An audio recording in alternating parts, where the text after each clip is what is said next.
call our meeting to order tonight for our April 19th, 2022 school board work session. And as we call our meeting to order, I do want to, first of all, acknowledge that I'm so thankful that Mr. Harvey is moving right along and is present tonight. And of course, our concerns of being with you during this time period, and you look great. I do want to acknowledge that Mrs. Morrison will not be here tonight. She is attending a funeral today in North Carolina. Dr. Gupta is at home in India at this time. As you know, this time last year, his father transitioned, so he's home taking care of family business. And Dr. Nillis will not be here with us tonight as his wife is back in the hospital, and certainly our thoughts are with him and his family. But we will proceed. We do have a quorum of record, and we will go forward accordingly. At this time, is there a motion to approve the agenda that has been featured on board docs? I move that we approve the agenda. Second. All right, been moved by Dr. Carter, seconded by Dr. Sinha. Any further questions or concerns? Hearing none, Madam Clerk, please call the roll. School Board Member Mr. Trost. Yes. School Board Member Dr. Brennan. Yes. School Board Member Dr. Carter. Yes. School Board Member Dr. Coleman. Yes. School Board Member Dr. Sinha. Yes. And School Board Member Mr. Harvey. Yes. Motion carries 6-0. Thank you, Madam Clerk.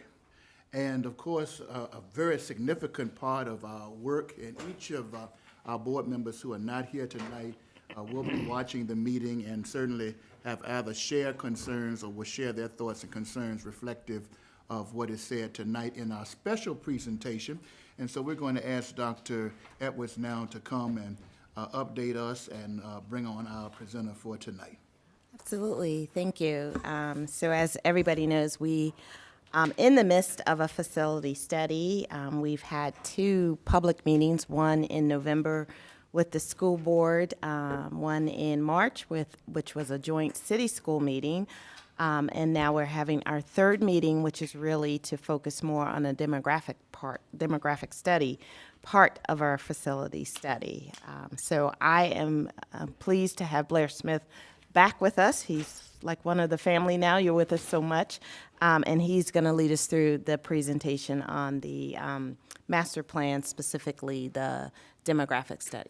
Thank you, Madam Superintendent. Mr. Smith, it's all yours. Thank you, Dr. Coleman. First of all, a couple of things that I was thinking about. So several weeks ago, my wife and I went to Heritage and saw The Wizard of Oz, and then a couple of weeks later, we went and saw Mary Poppins.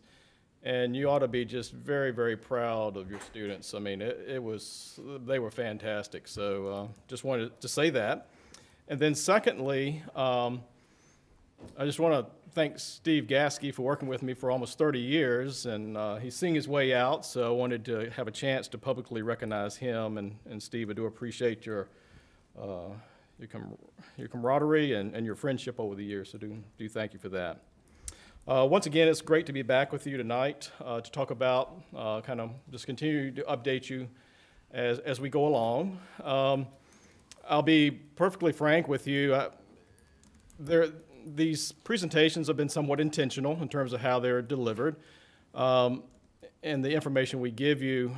But there are times when I feel like the Grinch. There are times when I feel like the Grim Reaper, and I'm not that way. I tend to be just the opposite of that. I tend to be a very optimistic person, so I apologize sometimes for the way these things kind of come across, but I do think there's light at the end of the tunnel. And I'm not advancing for some reason. Oh, I got to move out the way. Oh, there we go. So anyway, we had the work session back in March, and I wanted to, after I finished, I believe, Dr. Edwards, y'all were talking about the task force. I think that was the last piece of that. And I had some people that came up to me and started asking me questions. And then before I could leave that night, I had people that asked me questions. And I just want to kind of tell you what transpired. So I had one person say, which schools do you recommend closing? I was like, well, we're not really recommending anything. The school board will be doing that. We have an advisory role, and we're here to support you in any way necessary. And so we're working hand in hand with you to do that. I love this one. They think I must have a role in controlling taxes in the city of Lynchburg, but I don't really control the financial plan to do any construction, whether it's renovation or building new. Obviously, the city will be doing that. I had another lady that, I think when y'all were talking about the task force that came up to me, and she was very concerned that her interpretation that I was suggesting we're closing all the Ward 2 schools, and that's really quite contrary to what my thoughts are. I think it's true with those 4 schools as it is with all the others. You have schools that have needs. They have physical needs. And if we plan on keeping those schools, we have to do something with them. And some of those schools are the ones that need the greatest attention in some degree.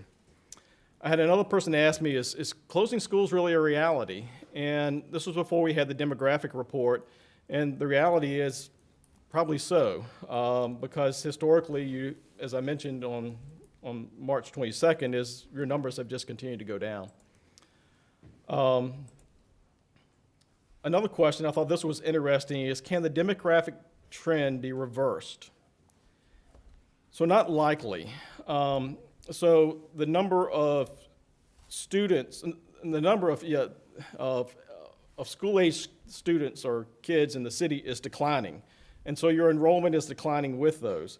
And so part of that is the birth rates, and part of it is when students complete their K-12 education, they're leaving.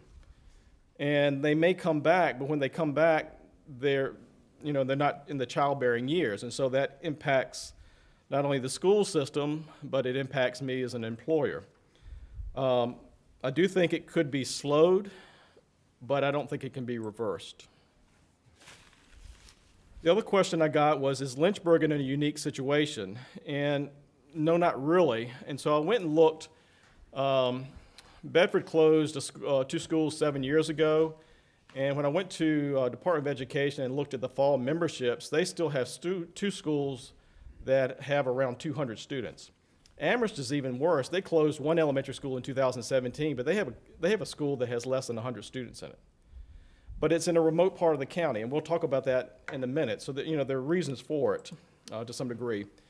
This was a slide that I shared at the March 22nd meeting, and Dr. Edwards sent me an email that I think one of you asked, and I think I'm interpreting it correctly.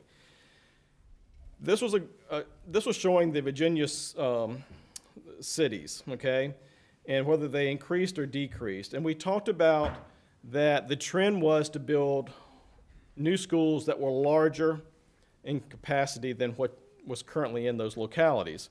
And so the question was, what are those school divisions doing? So I went back to 2010, 11, and these are what some of those cities are doing that are similar to Lynchburg. You can see the first 3 have built new schools. You can see the size of them. Lexington obviously is a small school district, so it doesn't have a lot of students to begin with. But look what Norfolk did. It's built 6 elementary schools since 2010-11. Richmond's built 4, plus the other ones. So there's 2 messages here. There are other localities similar to Lynchburg who have invested in their schools. But yes, they are indeed building schools that are larger than what you have. And once again, it's because of operational efficiency.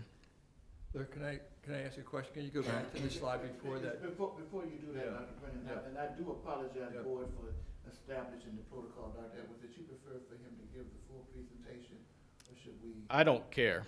Yeah, I would defer to the And I appreciate, I don't want to slow things down, but there are issues that come up on the slides. I'd just like to clarify.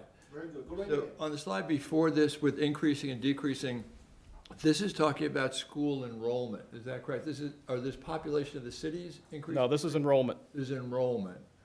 So I think number one, it's pretty impressive that the majority of cities that you have on there are seeing a decrease in enrollment. Even large urban schools are seeing it. So as you say, we're certainly not unique in that way, which I think is very important, because I think we locally feel like this is a phenomenon unique to our city, and it really is not. Right, and if you remember, there was another slide that went with this that were the counties around Lynchburg. Mm-hmm. And if you remember, Bedford, Campbell, and Amherst have had greater losses than Lynchburg has. Appomattox was pretty flat. Yeah.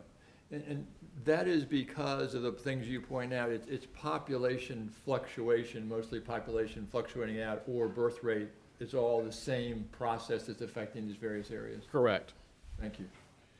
Thank you, Dr. Brennan, and brain drain is a real phenomenon everywhere. And so you were saying that we're experiencing that here in Lynchburg, where the talented people don't come back until they are ready to retire, et cetera. Absolutely, and they may come back sooner than that. They may come back, and you'll see some slides later on. They may come back sooner. They may come back in their mid-40s, Sure. but they're Childbearing. traditionally out of that childbearing, stage in their life. Thank you, sir.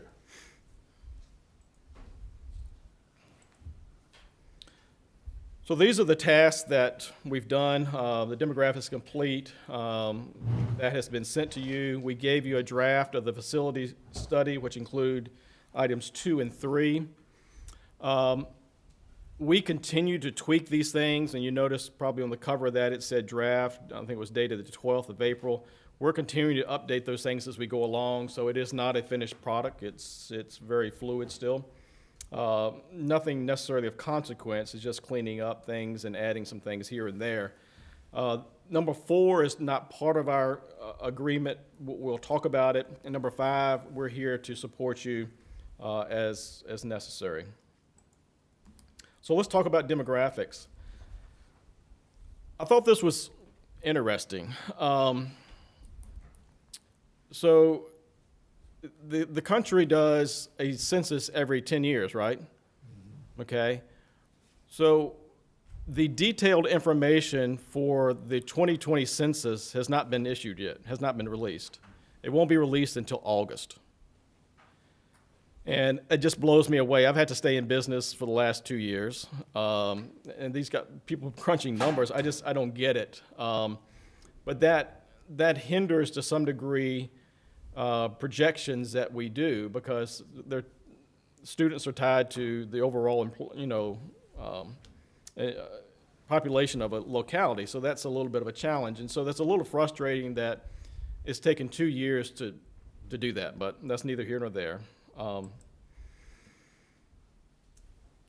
So we used a national consultant out of Ohio, and their name is Cropper GIS. Okay. Y'all have used in the past Weldon Cooper. And you can see on the slide here, and I'm going to reach out, I need to grab something.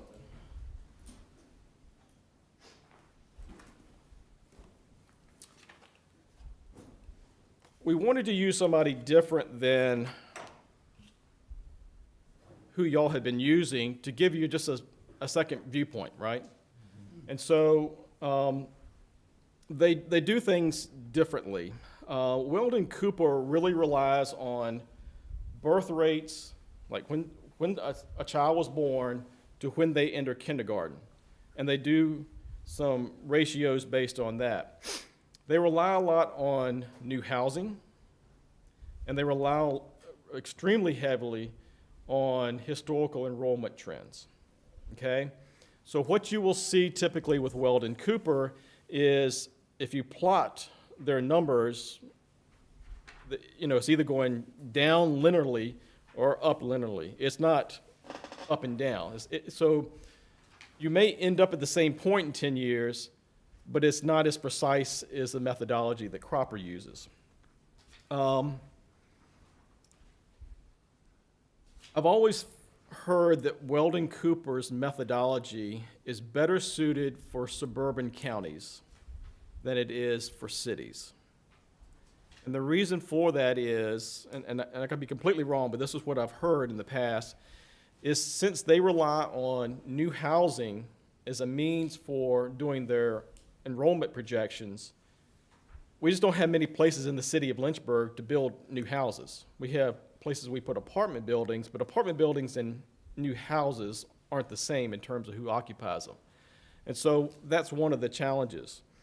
And so as we looked at data comparing what Cropper did and what Weldon Cooper did, the Weldon Cooper study starts with the school year 2019 and 2020.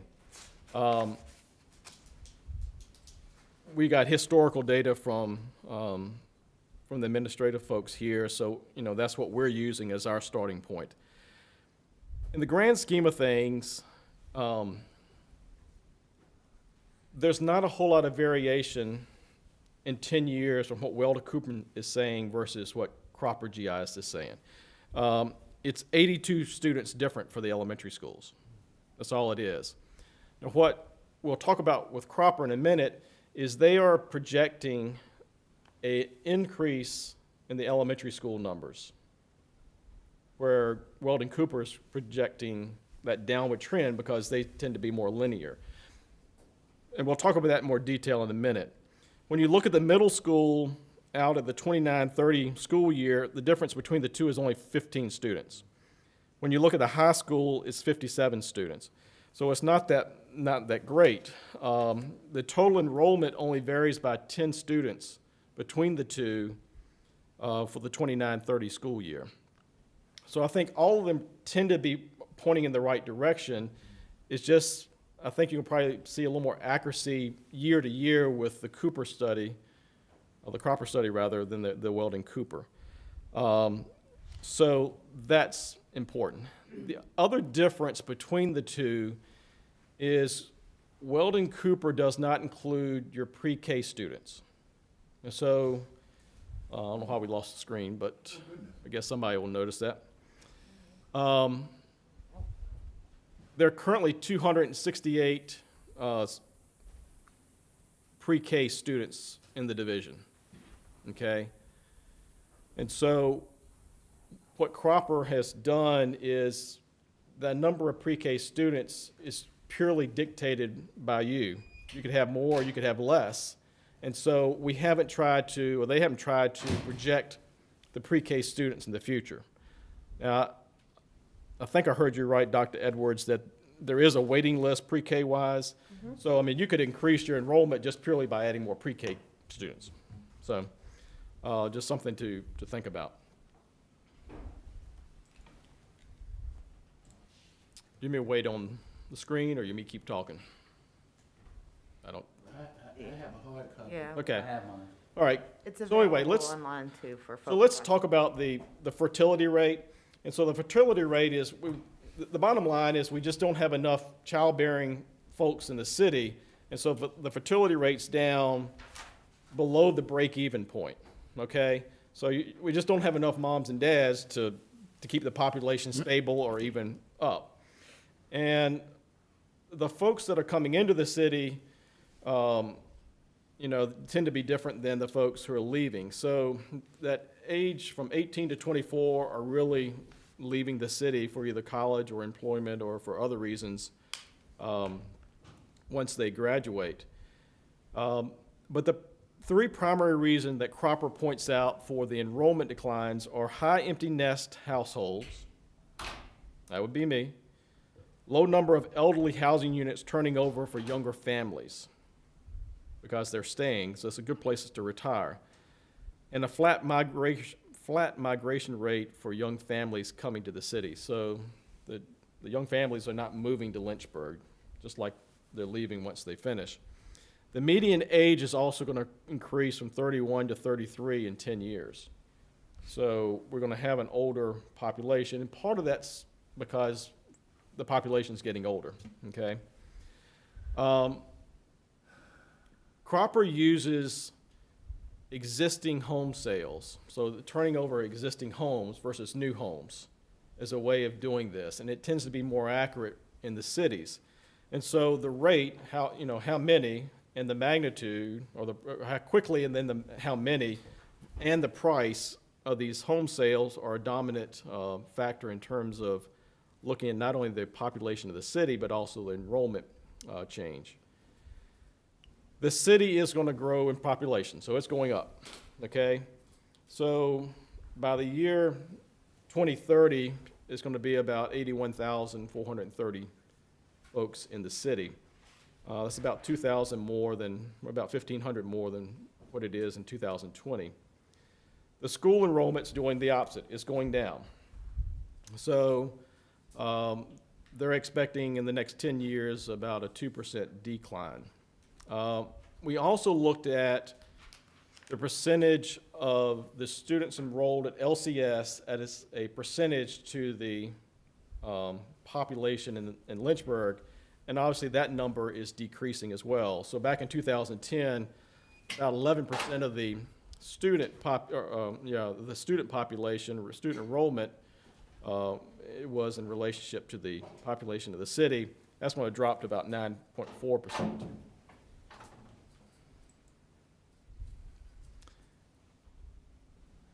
Cropper looked at your attendance zones for your elementary schools and then did in population and enrollment projections in those attendance zones, okay? So the city is going to grow by over 10% in the Darrington and Heritage attendance zones.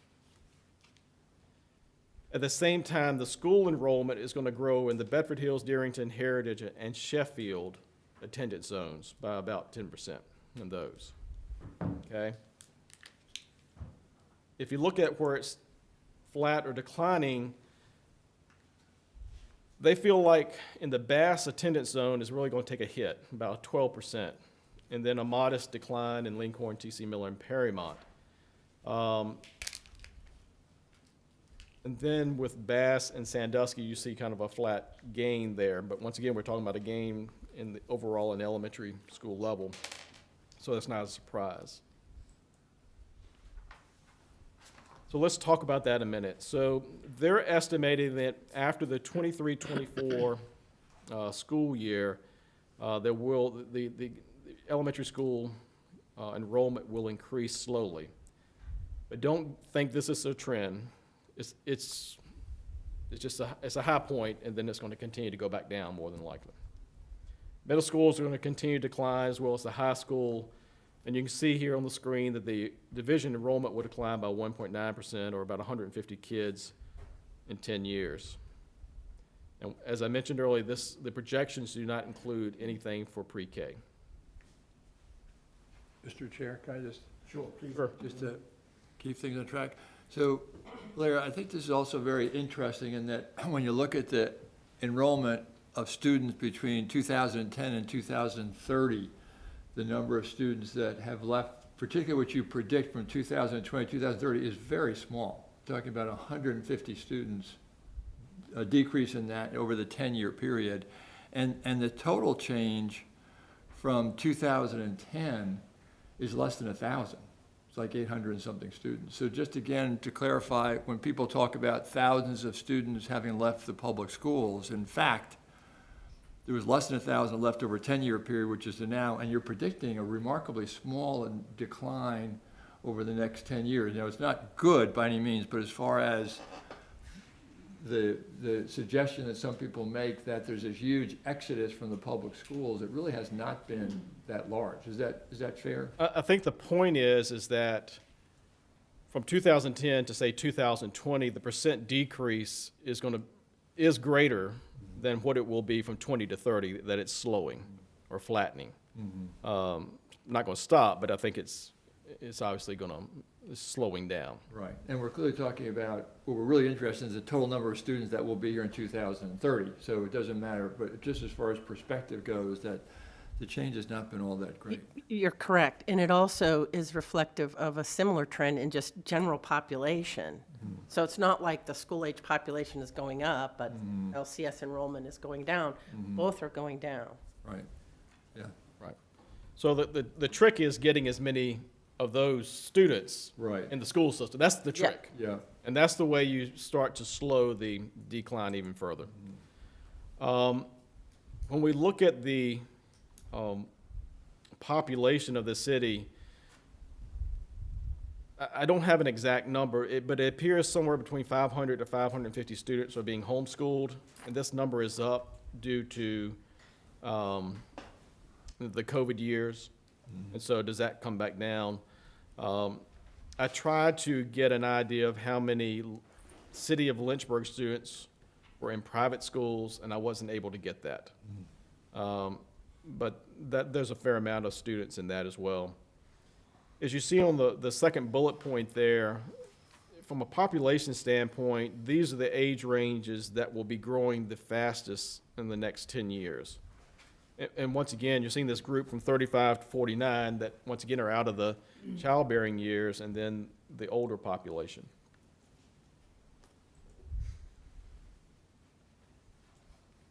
Another thing that I wanted to do to kind of clarify some things, Dr. Edwards, you mentioned the maximum class size at the March 22 meeting. And I went through and I've made some adjustments accordingly. And so what this is, you can see that at Bass Elementary School, the maximum class size is 19, and you're getting $142,000 in funding from that.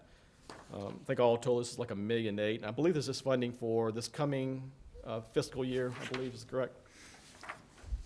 So this is good information, and it's information I don't necessarily agree with sometimes, because having 19 students in the classroom at Bass is fine. I probably would take exception to, say, Paul Monroe. And these are for grades K through 3. And I don't think you ought to have 24 kids in the kindergarten classroom. It's just my opinion. And based on what I've done elsewhere, I'm not sure anybody is. And I realize this is the maximum and not, you can always set something else. But I went back through when we looked at this idea of what capacity was, and I recalculated capacity based on the maximum class size. So the column that you see 3 columns there on the right-hand side. The first one is with the reduced class size based on the maximum size. Okay, so Bass, you can have 250 students in that classroom or that building. If we look at it, how the Department of Education views this, they say you could have 292 kids at Bass, and that's incredibly high numbers. And then how I originally calculated is the last column, so I had 274 in there. But you can see down at the bottom, the overall capacity in your schools for elementary students is 4,873, and I was at right around 5,000. You have about 3,400 and some change in your elementary schools, somewhere in there. I did the same for your middle schools, based on a 25-to-1 pupil-teacher ratio. You have a capacity at your middle schools of about 2,173. You have about 1,700 students in your middle schools. Your high schools, this number is a little bit skewed because it adds in the 150 students from the governor's school, which I know are not all your students. But if you took those out, you've got about 2,429 students in high school. But I think we have to be careful with this maximum class size, because if you remember Bass, you can't have a class bigger than 19. So let's say you have a first grade and you got 20 kids in that first grade. You have 10 students in each room, and maybe they give you some flexibility, and let's say you got 26 kids in first grade. That means you have 2 rooms of 13. And so that's where we get in a little trouble sometimes trying to work through the math. I'll give you an example. So here's Deerington. And you must think I like to pick on Deerington, and I really don't. But the maximum class size for the K through 3rd grade is 19, but you have 2 classrooms, so you basically have 10 and a half students for each classroom. And so this is where we get into this question about operational efficiency. And no, I don't always pick on Deerington. So here's Heritage and Paul Monroe. And then if you look at Paul Monroe, their 2nd grade has 52 students in 3 classrooms. So instead of having 24 kids in a classroom, you have 17. And so this is just one of the things I'll bring to your attention that's a concern. And I realize you have these schools and you're using them to the best you can. But if you, let's say that we're going to take all of our elementary schools and take them offline. To give you another example, you have 563 students in 1st grade. And so if you assume a maximum class size of 21, you need 27 classrooms, but you've got 32. And so you've got about 18% more than you really need. And that works its way out through for all the grade levels. And so if you look at all the grades, it becomes even worse. And one of the things I would caution you about is, it's like the tail wagging the dog. Are your facilities, are they wagging how you teach in these schools and how you occupy these schools? Just because you have a building, does that mean you have to use it? And I'm not saying you need to close schools or whatever. I'm throwing that out there because it seems like that's what's happening. And one of the things that makes them not as efficient because the buildings are dictating some things that you have.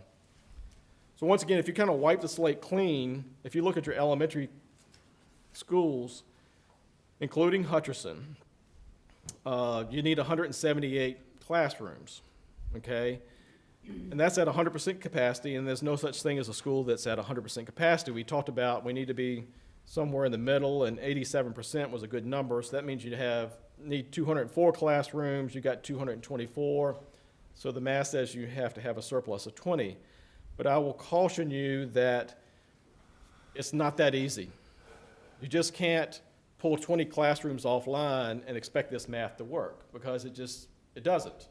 And if you started going through a closing and consolidation process, you may find that you've only gotten rid of 15 classrooms, or maybe you got rid of 22. So you can't really tell. And that specific number of classrooms that you save won't be determined until we figure out what those options are going to be for closing and consolidating, if that's the direction you want to go. But the point that I want to make, and this is what City Council needs to hear, is if they want you to be really efficient, they got to pony up some money, because there's going to be some physical changes in your buildings to make this happen, okay? So this idea we just close the school and move the kids around is not quite as easy as everybody thinks. Once again, we're talking about an increase in enrollment for 10 years from now. And look at the surplus. You have a surplus of only 2 classrooms in 10 years. I think this is a good thing, and we'll talk about this more in a little bit. I would caution you about making rash decisions and taking your time. And if the numbers are trending up short term in elementary schools, let's just be cautious in terms, let's not start closing things and all of a sudden we got to bring trailers in. That's what I would caution you about. So Blair, can I just take a moment, since you did bring up the caution, and folks are wondering, is this any closing or consolidation going to be in effect when we open school in August 2022? And to go back to take your time, that is not enough time to make a good decision. So the answer to that question is no. And that at least over the next couple weeks, we'll be engaging our community in discussion. But even after that, it still takes more time to come up with a thoughtful plan that will be implemented across the division. And that would be my advice to you. And we have not rehearsed this dog and pony show, so she's the pony, I'm the dog. I just want to be clear on this. So when we talk about capacity and utilization, you don't want to be in the yellow or the red areas, because that means you got some issues. The far 3 columns on the right are the utilizations for the 12-13 school year, your current school year, and 10 years out. You can see how those change. They've changed from blue, greens, and yellows to more orange and yellows. And so that's what's happening on that at the elementary school level. When you start to see at the middle school level, it gets to be even more complicated, because you have too much capacity there, and frankly, your high schools are going to be even in worse shape. Dr. Carter has a question. Yes, ma'am. Looking at the utilization study, I'm just still baffled by Sandusky, because that's the one school that was targeted, that we really looked at, that needed another building, but this continually shows up as a good school. I'll be what do we I'll be do? perfectly honest with you. The Sandusky neighborhood, that's one that's going to see some growth, or at least stable.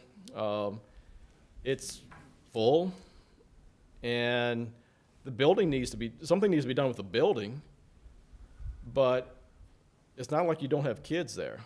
And I've always said this, I think that school could be a candidate for renovation versus new construction. It just depends on what you want to do. So, yeah, I mean, it's pretty obvious that you've got a number of students there. The other thing is, when you're talking about utilization, so if some of the older schools have a gym, auditorium, and a cafeteria separate, does that count against them? No, so the utilizations are based on the core classroom. So at an elementary school, it'll be a kindergarten classroom or a second grade classroom. At a middle school, will be, you know, foreign language, English, math, social studies, science. So it doesn't take into account the support spaces. And then I saw that Heritage, Heritage is pretty full too. yeah, that looked, So we went and visited these schools, so we're seeing them in a snapshot in time, okay? So these enrollments are based on your fall enrollment, so it could be slightly different from what's in the school today. And this question has come up several times. So there are 3 empty classrooms when we visited the elementary schools back in the fall, okay? There was 1 classroom at Heritage, 1 classroom at Lincoln, and 1 classroom at Perrymont, okay? Those are all subject to change as you go through the school year. But at that point in time, there was 3 empty classrooms. There were more empty classrooms at the middle school level, and there was empty classrooms at the high school level. Now, my definition of an empty classroom would be if this was a classroom and I said, well, it doesn't look like anybody's in there and there's no classes scheduled there, and you say, well, we use that, you know, once a month for whatever. Well, that's an empty classroom, okay? It needs to be used more efficiently.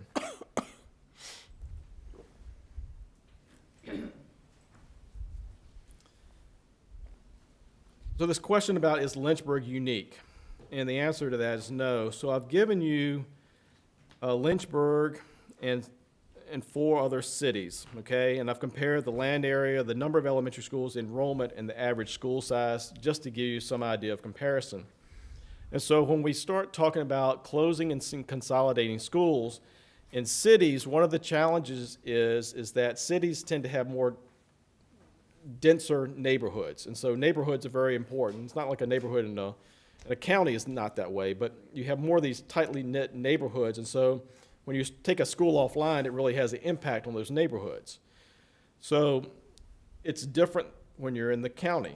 And so here's the rural situation. So I've looked at the surrounding counties around Lynchburg and did the same thing.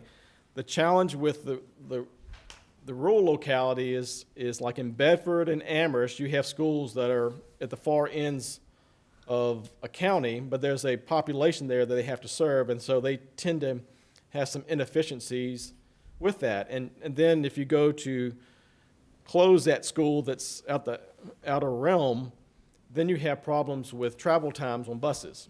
And so counties and cities have 2 different problems as we start to approach these things. I would still argue you still probably have too many elementary schools from an operational standpoint, but that's neither here nor there. Appomattox is very different. Appomattox consolidated schools 35 years ago. Probably the smartest thing the school division ever did.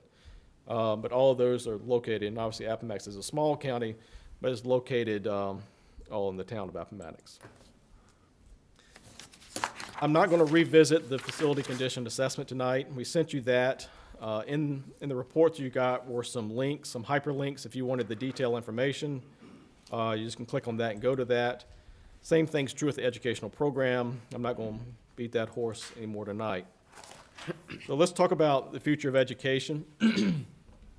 I do think it would be well worth your time to invest in the services of educational planner.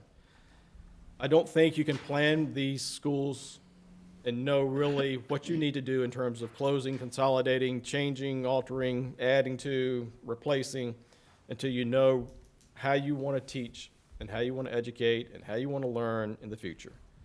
And I think you need somebody who has a national viewpoint, because it's not like Lynchburg is unique. There are other places around this country just like Lynchburg, and I think having somebody with some national expertise would be helpful. But the key for this is these folks would develop a plan that's unique for you. They would meet with the community and the staff and the teachers and the parents and the students, the whole 9 yards. And I think out of this would become a new vision for the city, okay? And so I would once again ask you, what do you want to do with pre-K education in this city? That's a big question. I would ask you what you want to do with your schools of innovation. I know why you have schools of innovation in the inner city schools. I get it. But Dr. Carter mentioned Sandusky. Why don't you have a school of innovation at Sandusky? Those are really good. And the thing that I think you're missing from a programming standpoint in these schools of innovations are specific spaces to cater to whatever that curriculum is at that school of innovation. So you have your regular classrooms, and there need to be some specialized spaces to teach that particular curriculum. So I would challenge you to look at that as well. And Dr. Edwards, I listened to you, the breakfast with the superintendent, and I really enjoyed listening on the literacy piece. I thought that was really interesting what LCS is doing from a literacy standpoint, because I really believe that education is the key to succeeding in life, and I would assume that y'all probably do as well, since that's what you're here for. The challenge is you were speaking to business leaders. I mean, so how are you marketing yourself to those parents who are homeschooling, or those parents who are sending their kids to private school? And I think that's part of what this new vision needs to be, is informing the rest of the city of what you're doing that's really good. And once again, it's trying to slow down the decline, is trying to grab some of those students that are homeschooled or in private schools. And so that's important for you. And so part of this is, once you have this vision, is then modifying your facilities to complement whatever that 22nd century, the 22nd century, whatever that word is, teaching and learning strategies. I would also encourage you to think about efficiency of the buildings. And a lot of your buildings are not energy efficient. A lot of your building systems are not energy efficient. And energy is not going to get any cheaper. And we need to add ventilation into schools that we don't have right now, so we don't, to offset COVID and other things that may come down the road. So that's one of the things we need to do. The future is pretty clear. It's collaboration spaces. And the future is pretty clear that it's maker spaces, where kids can get in and learn by doing. And frankly, students teaching other students are, in a lot of cases, maybe better than teachers teaching students to some degree in some things. Leah, I think Dr. Brennan has a question he'd like to ask. Sure. No, actually, thank you, Mr. Chairman. I think I'll wait until you're done. Thank you very much. Okay. Thank you. Now, I'm one of those kids I much rather do than sit and be lectured to. And we mentioned that, I think one of the keys here in trying to look at the future is providing educational opportunities, because you do, that are not found in the private sector or home schools. So some recommendations for y'all to consider, maybe short-term stuff. I think trying to get out of these spaces that you're leasing would be good. If you think about closing a school, you may want to just not close it. You may want to repurpose it. Take an elementary school and make it a pre-K school. That's good for the students and the families in those areas. I think you do need to look at your alternative programs. I think you need to look at Laurel. And that was outside of our purview, but do those need to be the future homes for those programs? I didn't come up with this. I'm not going to take credit for this, but somebody said, should school administration stay in this building? I don't know. I think the answers are outside of the box, and that's where you need to be looking. And I think one of the challenges for the city is finding a way of keeping and attracting young people. I need to hire people right now. I need young people, and I can't get them. There's nobody out there. So it's a challenge not only for you, but it's a challenge for me.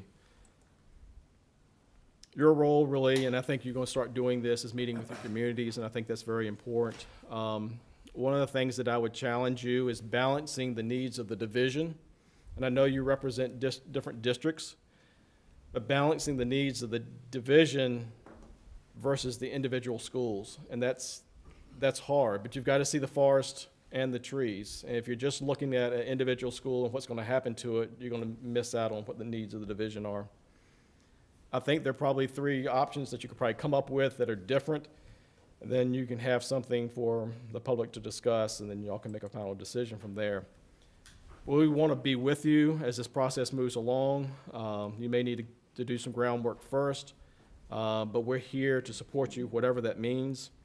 I found out today, and then I'll probably be making a presentation in May to City Council. Not sure what that'll be yet, but we'll figure that out as we move along. But we're here to work with you. And I like to hear that we're part of the family, Dr. Edwards. That's important. And as I mentioned back in March, I do think this is a critical point for both the city and LCS. And I would say your leaders embrace that challenge. The kids are incredibly adaptable, a whole lot more than parents and teachers are. They will be fine. And as I mentioned earlier, make a good decision. Don't rush it. Please be patient, because these are hard decisions. And I truly, truly believe that there is a solution out there that can meet most people's needs. You're not going to make everybody happy, and that's not your job, but I think you can reach most people. And I do think there's hope. And as we move into the spring and the cold weather we had in the last couple of days, I truly believe there's hope. There is light at the end of the tunnel, and I do believe that this is a renaissance time for you. And then lastly, I know you can do it. I've got confidence in you to make these decisions. So with that, I'll open it up for any questions you may have. Well, I must say the recommendations and all that you presented is certainly intellectually stimulating and practical, and so I certainly am the better for the research that you've done. Dr. Brennan, did you want to raise your question now? Thank you, Mr. Chair. A couple of comments. One is that in your detailed final report, you talked about one of the things we need to work on is having 3 different options to present to the community, and maybe you could expand on that a little bit, please. Well, I think they're kind of the options that I presented back in March, where you have one option which, is replacing a lot of schools with newer schools. And then there's something in the middle, and then there's an option where you're trying to maintain as many of your existing schools as you can. I think that's the framework for the 3 options. What those options are and what they entail are to be determined. Can I say one other thing, Mr. Chair? So I think back on your slide 42, which is Lynchburg City Schools Plan for the Future, where you talk about utilizing the services of an educational planner and developing a new vision for Lynchburg City Schools. To me, I think we're sort of obviously dealing with a process that's going to take a long time. That this is clearly a marathon and not a sprint as far as addressing the needs for the buildings and the schools and those things. As Dr. Edwards has pointed out, this is not going to happen in the fall. This is a long-term process. But I also wonder, we almost shouldn't have some short-term goals and some long-term goals. And this part of having the short-term goals seems to me to be pretty important, that we need to understand what our vision for the future is going to be for curriculum and how we'll do that. And also, this is really a pretty, before we get talking about bricks and mortar and start talking about closing schools, the idea of, is this give us a future for pre-K education, that we have these room in these buildings where we could do pre-K education to the number of students that need pre-K in the community? Is this an opportunity to look at our gifted programs and decide we should be doing those in a different way and using our facilities for those before we get to the later stage, which is saying, where does it really make sense to either consolidate schools or build schools? So I kind of hope that we won't forget about this part of it, because I think this is really important, that what is our plan for the future, both for curriculum as well as for our programs that we have, because as you said, we can't change the fertility rate in the community because it has to do with the age of people coming and going. But what we do have is we have a product in Lynchburg City Schools which we think is valuable, and we can tap into it to people who are not taking advantage of it and finding out what do they want to have. You know, they want to have pre-K opportunity, they want to have gifted education, they want to have other processes that we can do, and make sure we tap into that group so that population grows. Because that's really the only population we have, is that group that's here that's not taking advantage of what Lynchburg City Schools has to say. So I think this is a very helpful presentation, and I know we'll talk about it more, but I really hope we won't just talk about bricks and mortar, but we'll talk about really what the future of education is in the schools and how we can use these buildings that we have in some other way that may be beneficial. Thank you. Thank you, Dr. Brennan. Mr. Trost?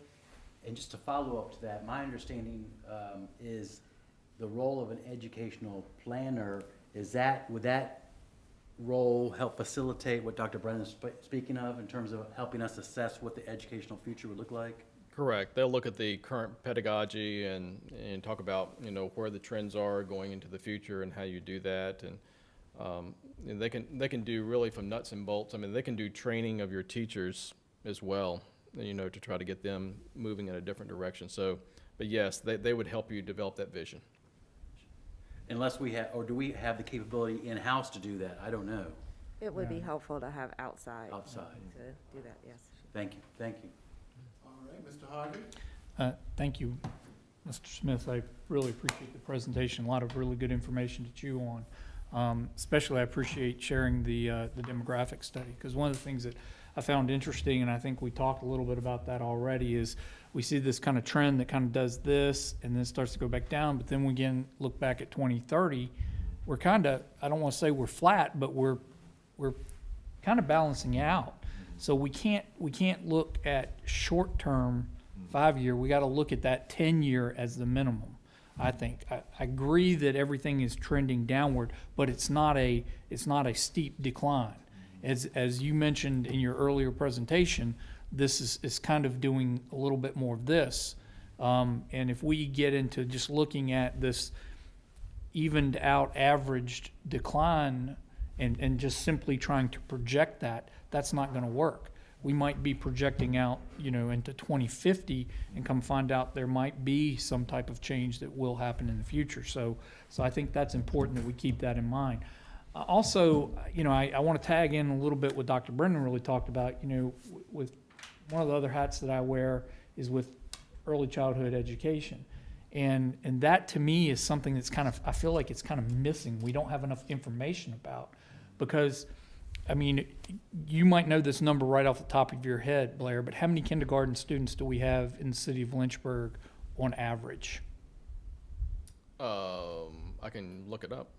Give me a minute. I didn't know if you might have that right off the, someone might have that. I think it's in one of the charts. Yeah, It is, and that's why I was I was trying to go back myself and quickly look at it. But if you take that number and you say we introduced early childhood education, you immediately double that number. I mean, yeah, probably within a couple students, but that's a huge demand that could come on to the city of Lynchburg, because I can give you, Mr. Harvey. Okay. Currently, you have 566. And so these charts that you're seeing up here, everything is green is historical, and everything blue is projected. project it. So 566 kindergarten students this year. In 10 years, it's going to be 638. Yeah, so 638, and I know that there are private daycare facilities that are serving 150 kids and have huge waiting lists, and that's everywhere.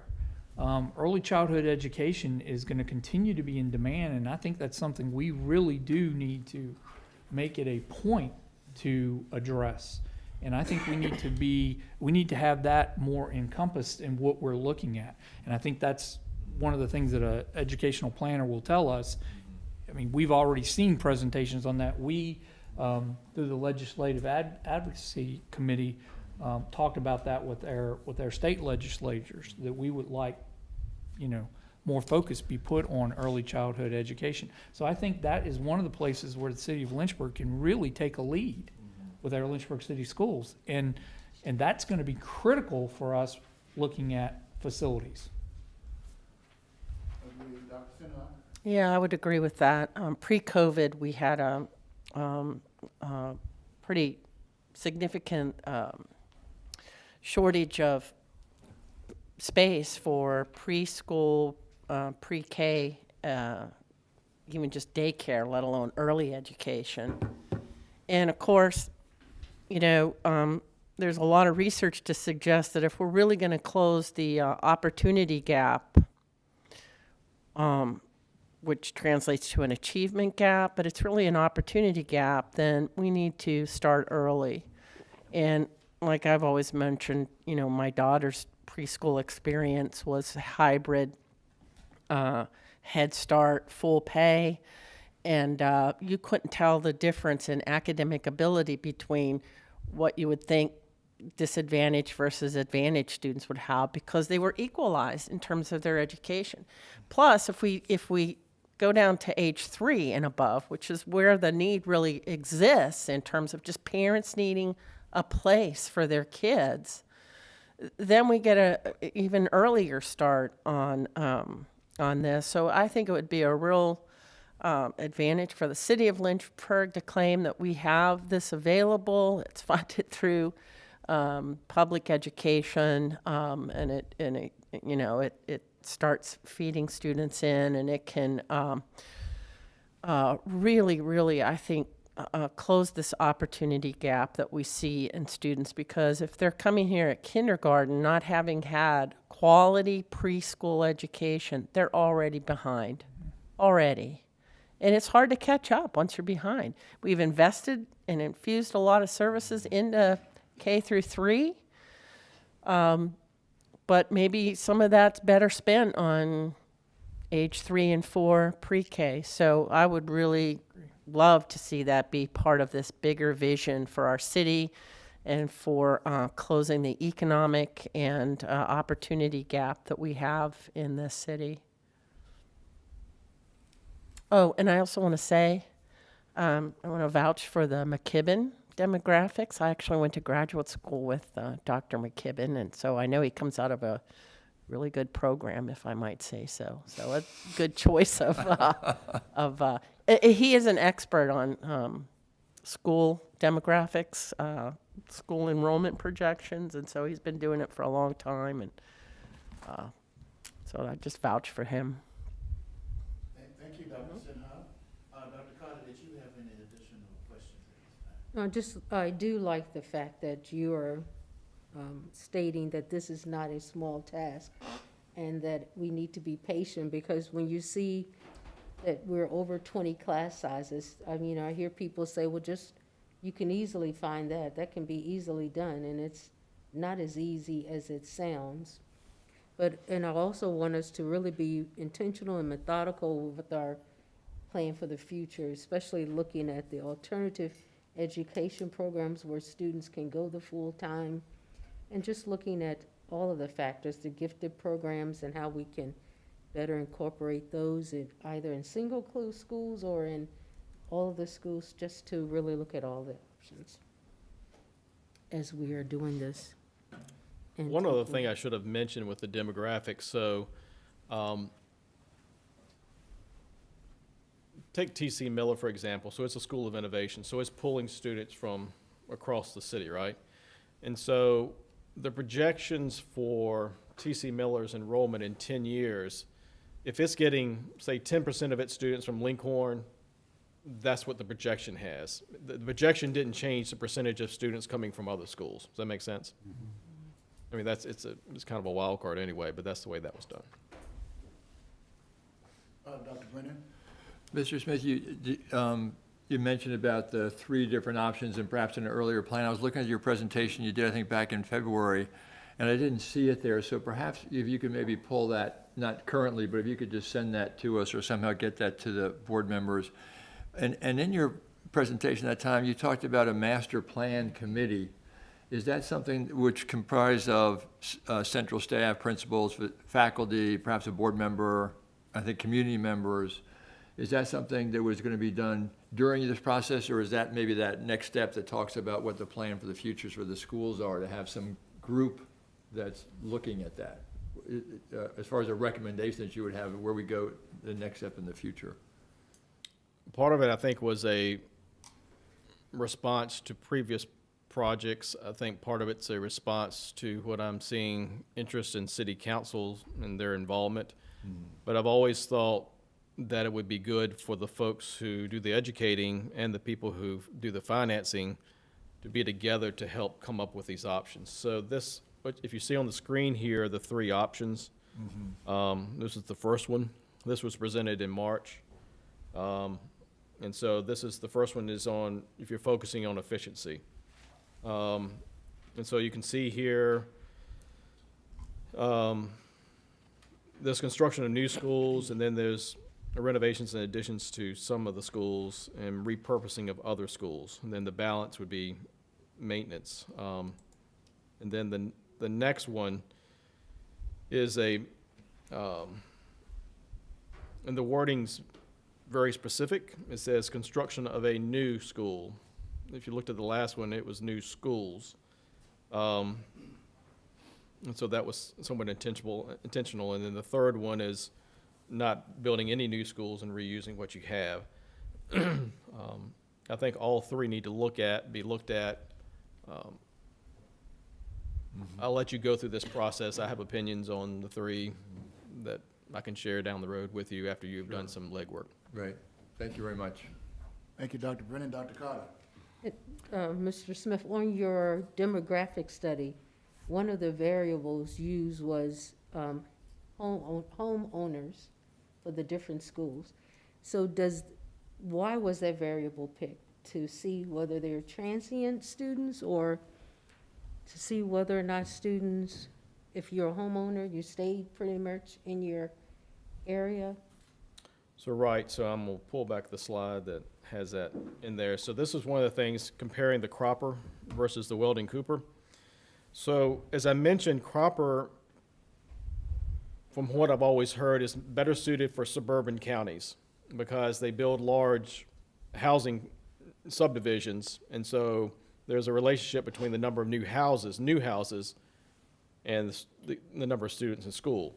It doesn't work that well for a city because there's typically not enough land area to build new schools. And so what you're looking at is, like, think about the Sandusky neighborhood. I mean, that was built, the 50s and 60s in most cases. And so those are the houses, because they're older, that are going to be more affordable for a younger family to buy, right? And so those houses need to turn over. And so the faster they turn over, that will impact the number of young families coming in. If I could comment there, because I live in that neighborhood, and that was the case at the time we moved in there 10 years ago, but in more recent years, they were bought at low price and flipped to become rentals. And so they're, and of course, it just seems like in our area, it's, there's high demand for college housing, and so it's a lot of young people going in together on the rents. And it's driving up rental costs, and it's actually driven up home costs too. So it's almost like young families are being priced out of that neighborhood. It was very affordable not that long ago. And the whole real estate thing, I mean, it's out of control anyway with the way prices are right now. Yeah. Rentals are a challenge because for someone who buys a home, they tend to stay there.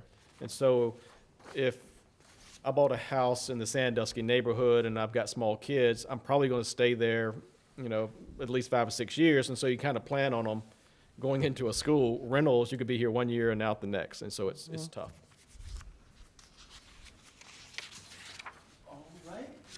I do want to acknowledge, Dr. Coon.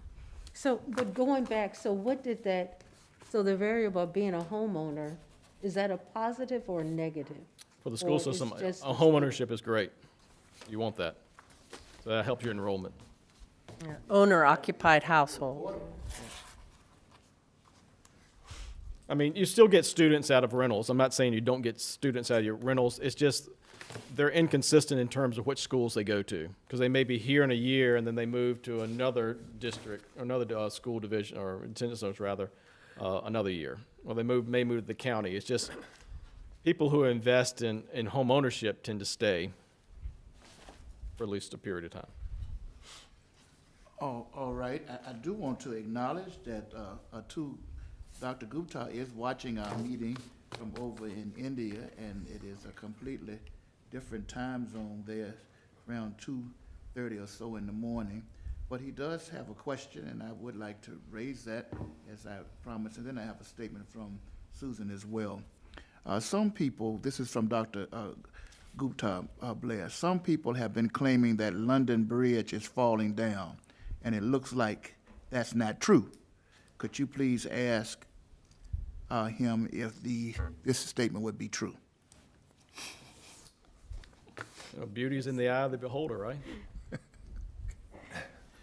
All right, thank you. I mean,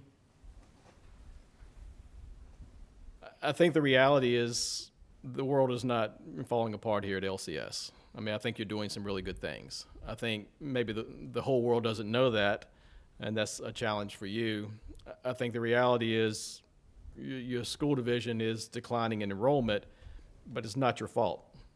And I think that's the other thing that I perceive is people say you're not doing a good job, and therefore, you know, that's the reason people are leaving. And I don't think that's necessarily the truth. I mean, they may be not informed, but I don't think the sky's falling, though. I'm not Stuart Little. All right, thank you, Blair. And I think you may have already touched on this, but the whole notion of a consultant for the future of education, but you've given us recommendations. I can give you more than just the one that I've given you. I can give you some others too. Okay. All right, thank you so much. And then Susan would like me to read this statement, if you would, board members. It is important that the LCS community and the citizens of Lynchburg hear that absolutely no decision about redistricting or school closure has been made. The facilities and demographic studies are the first steps in this long process. The input from the community and the employees is vital in this process. I also want to make sure that students in our alternative education programs, Fort Hill, Empowerment Academy, Laurel, etc., have been counted in the demographic study. Were they assigned to their base school? Yes, they were. Okay. How many of our total population attend LCS as children of employees? I do not know that.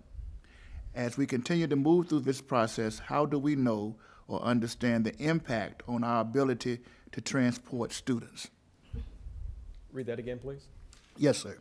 As we continue to move through this process, how do we know or understand the impact on our ability to transport students? As in transportation? I would assume, and you were talking about that in the county at some point, but anyway. I think the transportation piece is a function of whatever options you come up with. Okay. That's to be determined, I would assume. All right. Anybody else have anything? I'm excited, Dr. Edwards, about this. I'm appreciative to you and the staff for meeting out a clear schedule for persons to get engaged. And I don't know whether we'll reiterate that later in the meeting, but that's going to be huge. I'm proud to see how our board members are going to be involved in this process at all levels. And so this is wonderful. And I know a lot of people are watching, but some of our friends across the street have encouraged us to build back better. And that's, in fact, what we intend to do. Dr. Edwards? Yes, so I just want to reiterate that while the facility study primarily focused on the elementary buildings and the possibilities there, the entire program focuses on LCS programming, which is all of our children. So I appreciate the conversation about early childhood and pre-K, because that is something that we're going to need to decide the direction of. You all know that this year we piloted a 3-year-old pre-K program, and we're looking to add another section, another class of 14 students next year as well. And we are doing a great job at trying to track our students in the early childhood programs, particularly since we do have class observations now and we have a rigorous curriculum, so we can see how they do over a series of years to come. But, and I've heard conversations about our art alternative programs at Fort Hill Empowerment Academy and even the elementary program at Sheffield as being something that we also need to be considering as we look moving forward. The Laurel program, which coincidentally also has a study that is going on at the same time. But there's one other program that we haven't mentioned, and that is our virtual program. And I want to do due diligence to say that we do have students that enjoy virtual learning and have thrived from virtual learning, as well as being a possibility for attracting more homeschool students who like that flexibility of the virtual learning. So that is another program that we have. As far as our schools of innovation, it's funny that you mentioned, whether or not middle schools should be schools of innovation. We've had that conversation with principals and just talking about possibilities for the future and looking at that, and even to the degree that our gifted program and what that looks like at the elementary level, at the middle school level. Typically at the high school level, it's more advanced courses, options for STEM or Gov School, or additional CTE courses for students. So to the degree that the study is part brick and mortar, I like to say just part brick and mortar, there is a bigger piece that is programming that is much more long lasting and will drive this. And for that is where we definitely do need to be patient. It is very helpful. We just had a national consultant come in and look at our alternative program, and sometimes it's great to have some outside eyes look at Lynchburg and bring some of the things that are working not only in our close neighboring, county schools, or in Virginia, but nationwide, if not globally, some of the best practices. So it's always great to have an outside perspective, which is where we want to go. There are a lot of people listening today. The board had an opportunity to ask questions, but our community members did not. And while they're watching, they're probably formulating questions, which is why we've taken the next 5 Mondays to have community meetings in some of our schools. We tried to do it logistically so folks around the city would not have to travel very far. The first one being at Sandusky Elementary School on April 25th, which is Monday coming up. So if you are in the Sandusky area, it could be anyone in the city, but we tried to make it for Sandusky, Sheffield, Heritage, and Perrymont families, as well as communities in that area. May 2nd is going to be at Lincoln Elementary School. May 9th will be at Paul Monroe. May 16th will be at R.S. Payne. And then May 23rd will determine that location based on the feedback that we get from those 4 meetings. And again, we'll be putting out more information about that. But the purpose of the meetings is, now that we've presented information, this is our 3rd meeting with Dominion 7. We've talked about the facilities, we've talked about the age, we've talked about which facilities are up for renovation. We've talked about the demographics, and now we're talking about programming, but we want to talk with community members. So we need to hear from our community members. We cannot stress how big and how important this decision is, the future of education here in Lynchburg. So we are inviting you to join us for what we're calling community conversations, very structured conversations, not like public comment where we'll have 30 minutes. I mean, we have about an hour and a half of small group table talk so that we can really engage residents, engage community members, engage staff. And that's really important, that the staff at those schools, and we'll be sending out more information to them, that they're there as well. So we hope to see more folks. This is the beginning of a very long process. And to reiterate what Mrs. Morrison said, no decisions have been made. We can't make them without the input from the community. Going back to the smaller group, Dr. Brennan, back to your question about having a smaller committee that might be some administrative staff, some school staff, board members and city councilors or city council members and city staff working together. Part of the challenge is when you have to make a big decision like this is the more people you have, the harder the decision is to make when you have them all at the table saying, we're all the decision makers. So what we want to do is, as we gather feedback, is form a smaller group that can kind of pull all this feedback together, work with an educational consultant to kind of guide us into some recommendations that we can consider for the big picture. And that would be having the folks who finance the buildings, I mean, that's really important, as well as the folks who are delivering the program and instruction and crafting it, and then, of course, the folks who are receiving it. Those three groups at the table in a smaller group to make those decisions going forward. Excellent job, Dr. Edwards. The time on those, Oh, 6, they all start at 6 p.m., and we're going to apologize in advance, but we'll just be blasting this information out over and over and over and over again, so, because we really want community to be involved. Thank you, Dr. Edwards. And Blair, I really appreciate that, as one board member, the attention to detail to help us to see how we shape up with area school divisions and other types of things. It really has given us some real good information to look into. And so, board members, if you would, let's thank Dominion 7 and Mr. Blair for the presentation. All right. Thank you so much, sir.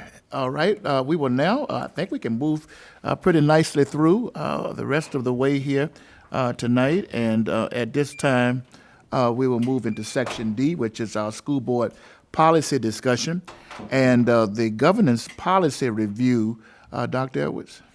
Yes, we actually have the governance section, and we met on March 22nd to go over what was probably mostly VSBA changes.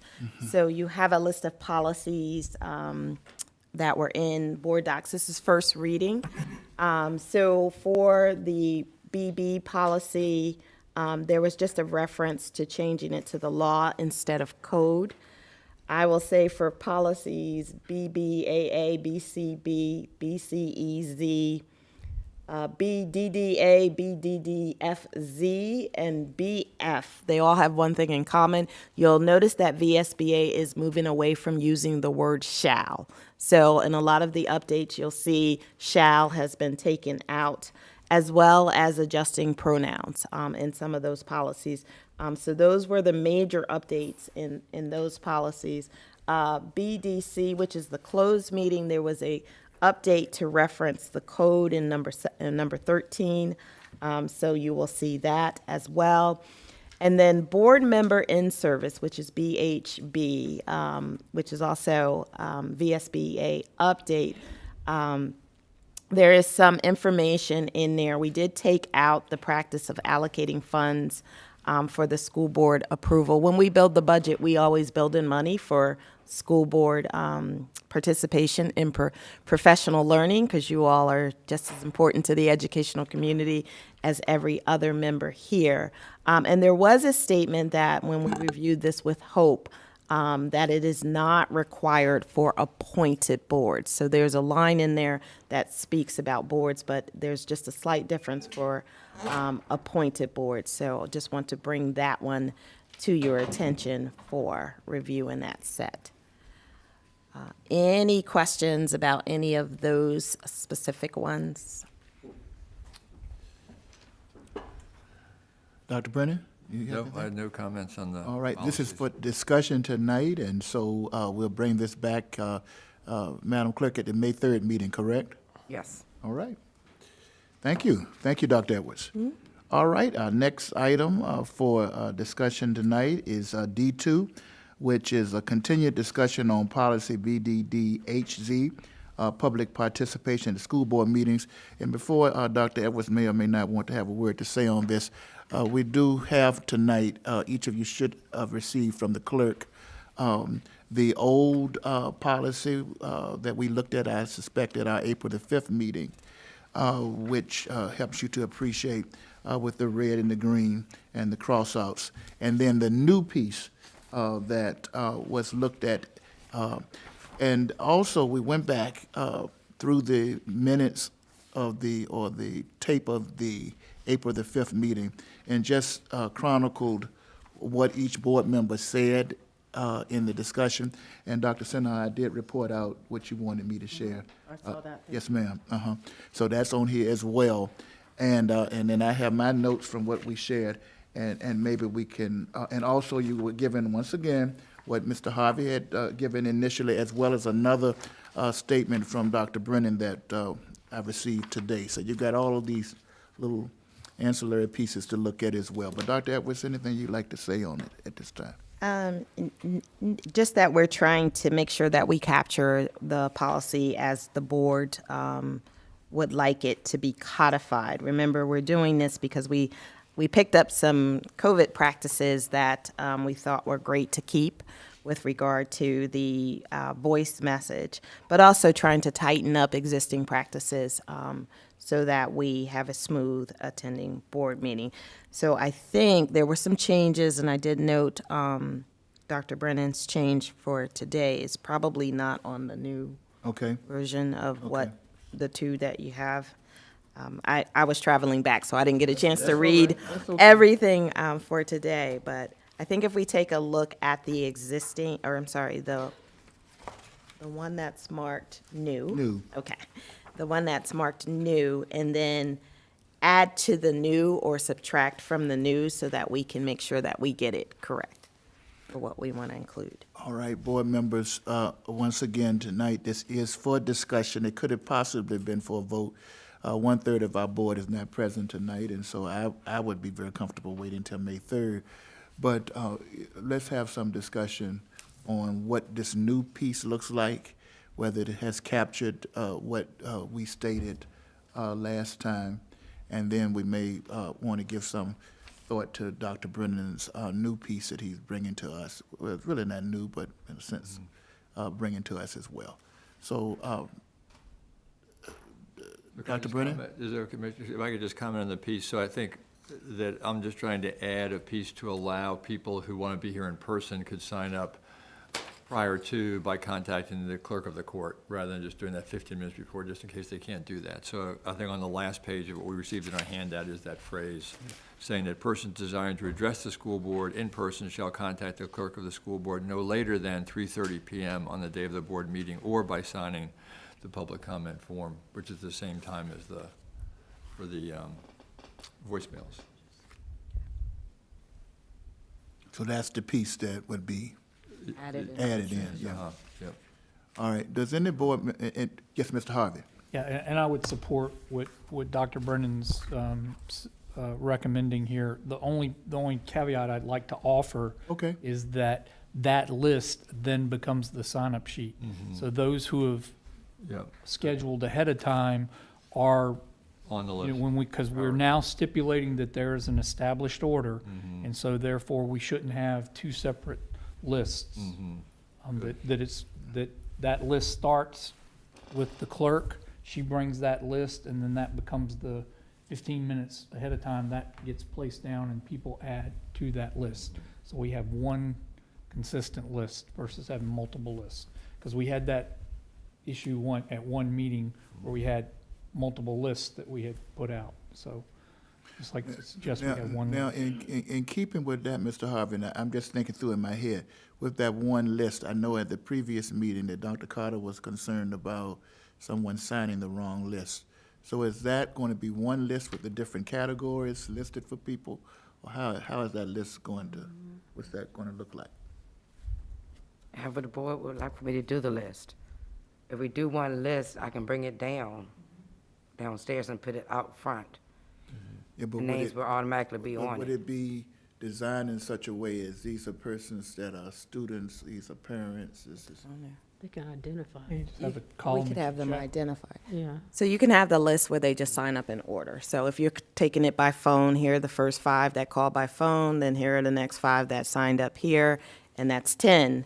And then when you actually bring it in, you got about 15 minutes. If there's a space on there for them to identify, if they're a student, staff, parent, or community member, then you can kind of reorganize, like you can put what who goes first, second, third. So if you have 10 people and 3 of them are students, the first 3 students are the first 3, then the next staff, and then parents, and so on and so forth.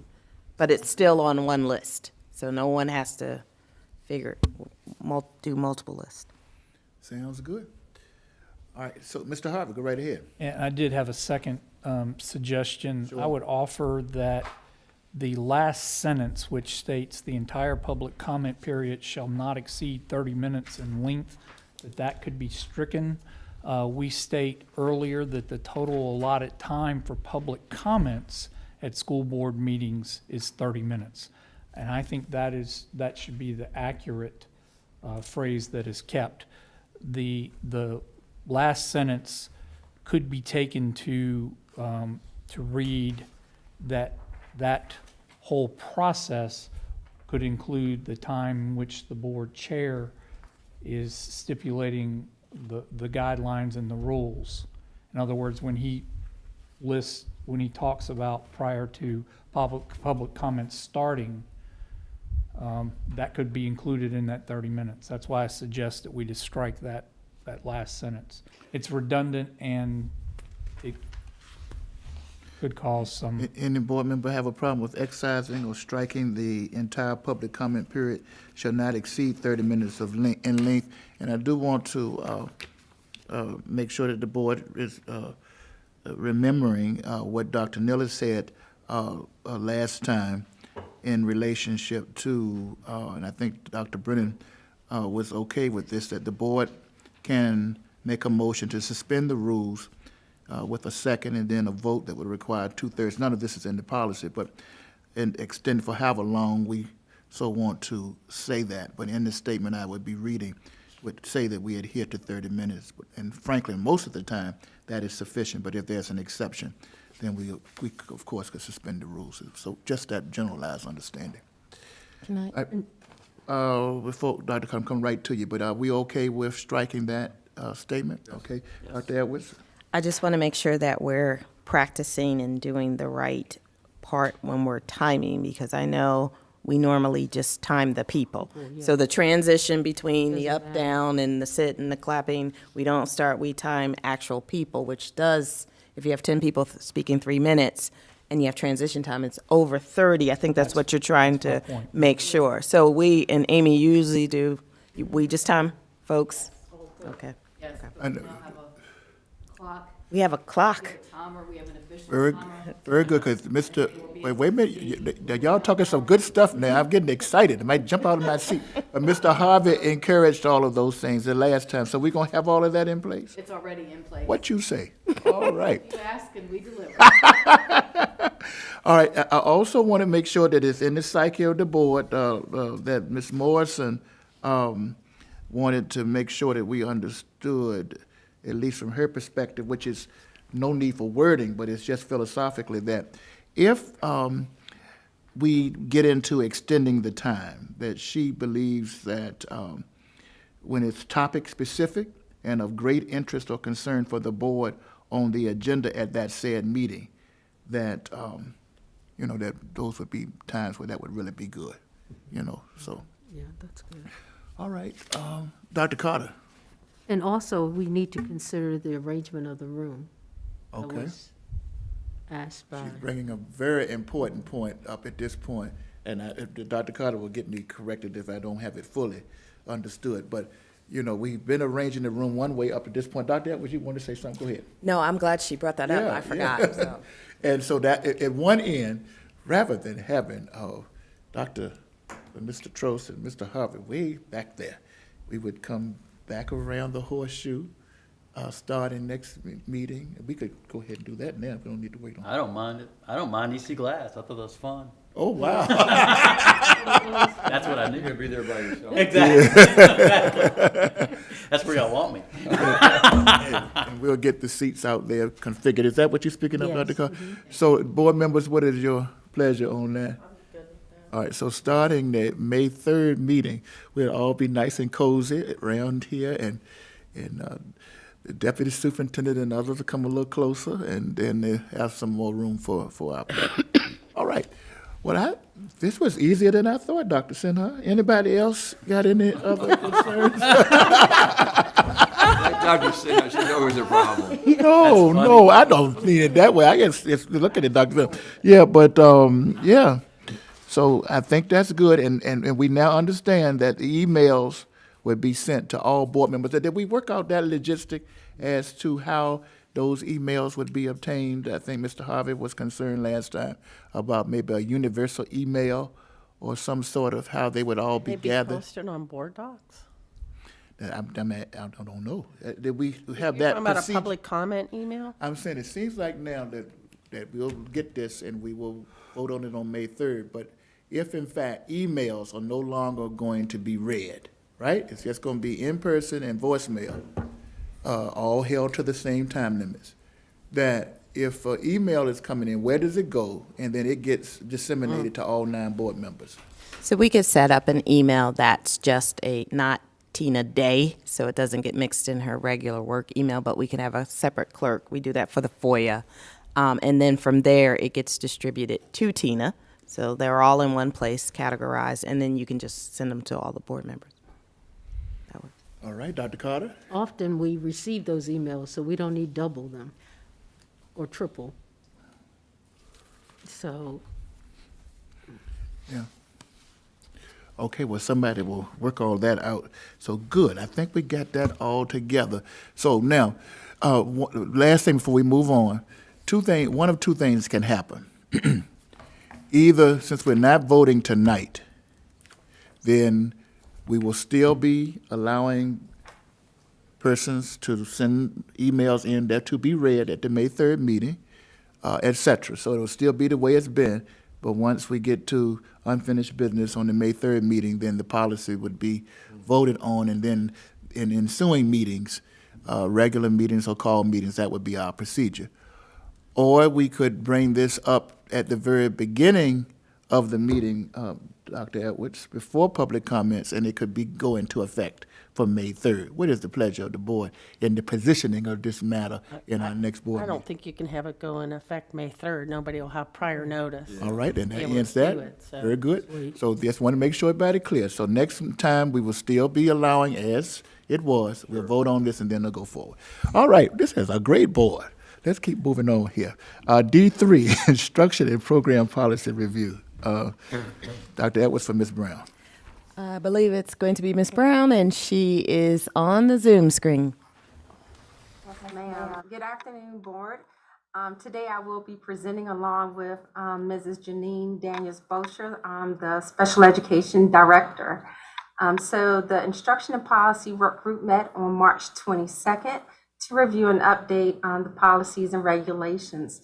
The team began by converting the charter school policy and regulation to VSBA format.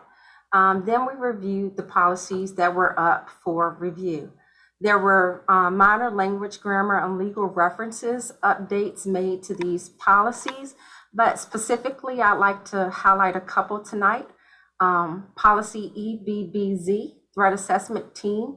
That language was updated to reflect the lawyer's recommendation of clarity for each level of a perceived threat. Language was also added that states that upon determination that an individual possesses a high or imminent risk, administrators must require the individual to obtain an emergency mental health assessment before returning to school. And it also includes specific wording in regards to what a parent or guardian needs to do when law enforcement and/or social services may be notified within that language as well. Policy JHH-RZ, language was also added and updated in regards to this policy that states if the student is deemed a high risk, the student will be required to obtain an emergency mental health assessment before returning to school. And prior to return to school, the parent will be required to supply the school with a letter from the mental health professional indicating that the risk is no longer imminent. In regards to policy JMZ, restraint and seclusion of students, This policy outlines the 5 highlighted areas in regards to restraint and seclusion in which school personnel may implement a physical restraint or seclusion. Director Brown? Yes. Yeah, I think, Dr. Carter, you want to say? Yes, what policy are you on now? JMZ. Going back to EBBZ, the threat assessment team and the new risk, especially the imminent threat, does that mean ma'am. that it will result in an ECO or for that student? So, in regards to imminent threat, that means that it is a high-level threat. It doesn't always result in an ECO or a TDO within a student, because each threat is going to be different. The imminent threat means that that student is a safety risk to be on campus or a safety risk to him or herself at that time. So what does containment and action to protect, identify, or identifiable target? Student is, Let me pull the exact. Give me 1 second.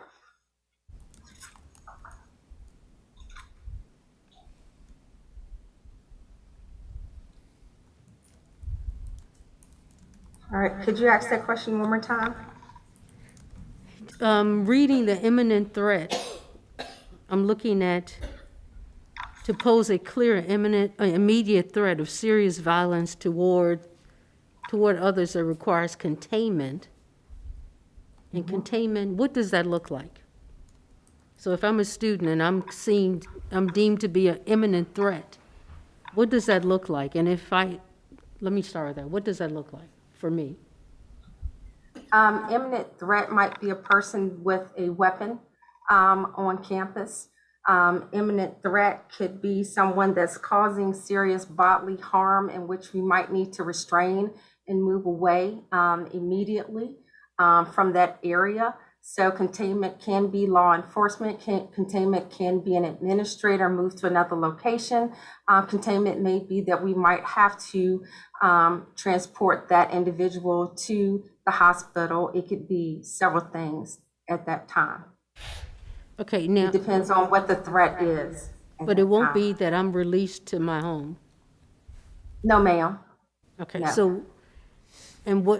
so I'm not released to my home, then what, am I not under an emergency custody order or some type of, what's keeping me? What's keeping you, whenever we have a threat on campus, the threat assessment team, depending on the situation, either if it's a low threat, that's when the counselor and the threat assessment team meet, and then they'll call the parent in, and then they'll have a conversation with the parent and put some safety mechanisms in place or make some referrals at that time. If it is a moderate threat assessment, because they have a whole checklist of items to go through as a team to determine what safety protocols they might need to put in place for a student. So in regards to high or imminent, it means that that student is a threat to themselves or someone else, or have done something in which they might need to be removed immediately from the campus. And a weapon would be an imminent threat and moved immediately from campus and contained by the police department at that point. So it would depend on each incident, the timing, intent, and several different factors that they have to take in consideration when those threats occur. Well, that would look like an arrest. It could look like an arrest. Yes, ma'am. It could. Yes, ma'am. It could be an arrest. Mr. So Harvey? it could range from an arrest, or it could be a parent picking them up and transporting them for an emergency mental health assessment. It could be the student goes home and then come back and receive on-site counseling the next day through one of our contracted agencies as well. Or it could be the school putting together a safety plan for check-in and check out for a student if it's a low threshold of threat as well. Who's going to make that call of which one is which? The threat assessment team, and the threat assessment team consists of an administrator, a counselor, a SRO or police officer that comes to the site. However, if there is an imminent threat with an weapon on site, depending on how the call came in and other factors that are in place, we might have to forego the threat assessment. And when the police take over at that time, if they arrest, then that student is removed immediately in our custody of the police. However, if a threat happens and we still have custody of the student or the student is in our care, then we typically go through the threat assessment protocol and procedures to make sure we're following up and putting a plan of support for that student, making sure the parent is also clear in regards to whether we're making a referral for mental health evaluation or making a referral for some other agency within the community, or whether it's counseling or other options that we have as a team for that student. Thank you. Thank you, Dr. Carter. Mr. Harvey has a question also, Director Brown. Thank you, Mr. Chair. I appreciate this information. It's I believe it's very well thought out. This seems like a very good process to help ensure the safety of all of our students, including the ones who are involved in this issue. My question is specifically regarding the letter A, which states that prior to returning to school, the parent will be required to supply the school with a letter from a mental health professional indicating that the risk is no longer high or imminent. Is that something that, let's say I as a parent, you tell me that before my child can return to school, I need to go consult with a mental health expert, have them write a letter to return to the school? What if I say I can't afford to pay for that? The mental health assessment is free, Mr. Harvey. And if there's any cost that occurs for additional services, we work with the families to make that happen. But when we refer someone out for an emergency mental health assessment, they walk in either at Horizons or either at the hospital for those mental health assessments. And we've also been using another agency. And the way that we received that information, it's letter within here, but we've also accepted an email with the release of the parent for the agency to send to us. And then also if the parent gives release to our division case manager, we can also access that information and speak directly to whatever agency that did that mental health assessment as well. Okay, thank you. You answered my question. My question was I just wanted to make sure that it was something that LCS would cover if a parent could not afford to. Yes, sir. I can say Dr. Edwards have given me the latitude to make sure that we meet our students' needs, especially when they're going through crisis. If there's anything above and beyond, I work with Mrs. Pugh in the finance department to make sure that we're meeting our students' needs as I am made aware of them. Thank you. Thank you, Mr. Harvey. Director Brown, you can continue. All right. Any other questions for JHHRZ? All right. Policy JMZ, which is restraint and seclusion of students. That policy outlines 5 highlighted areas in regards to restraint and seclusion in which school personnel may implement a physical restraint or seclusion.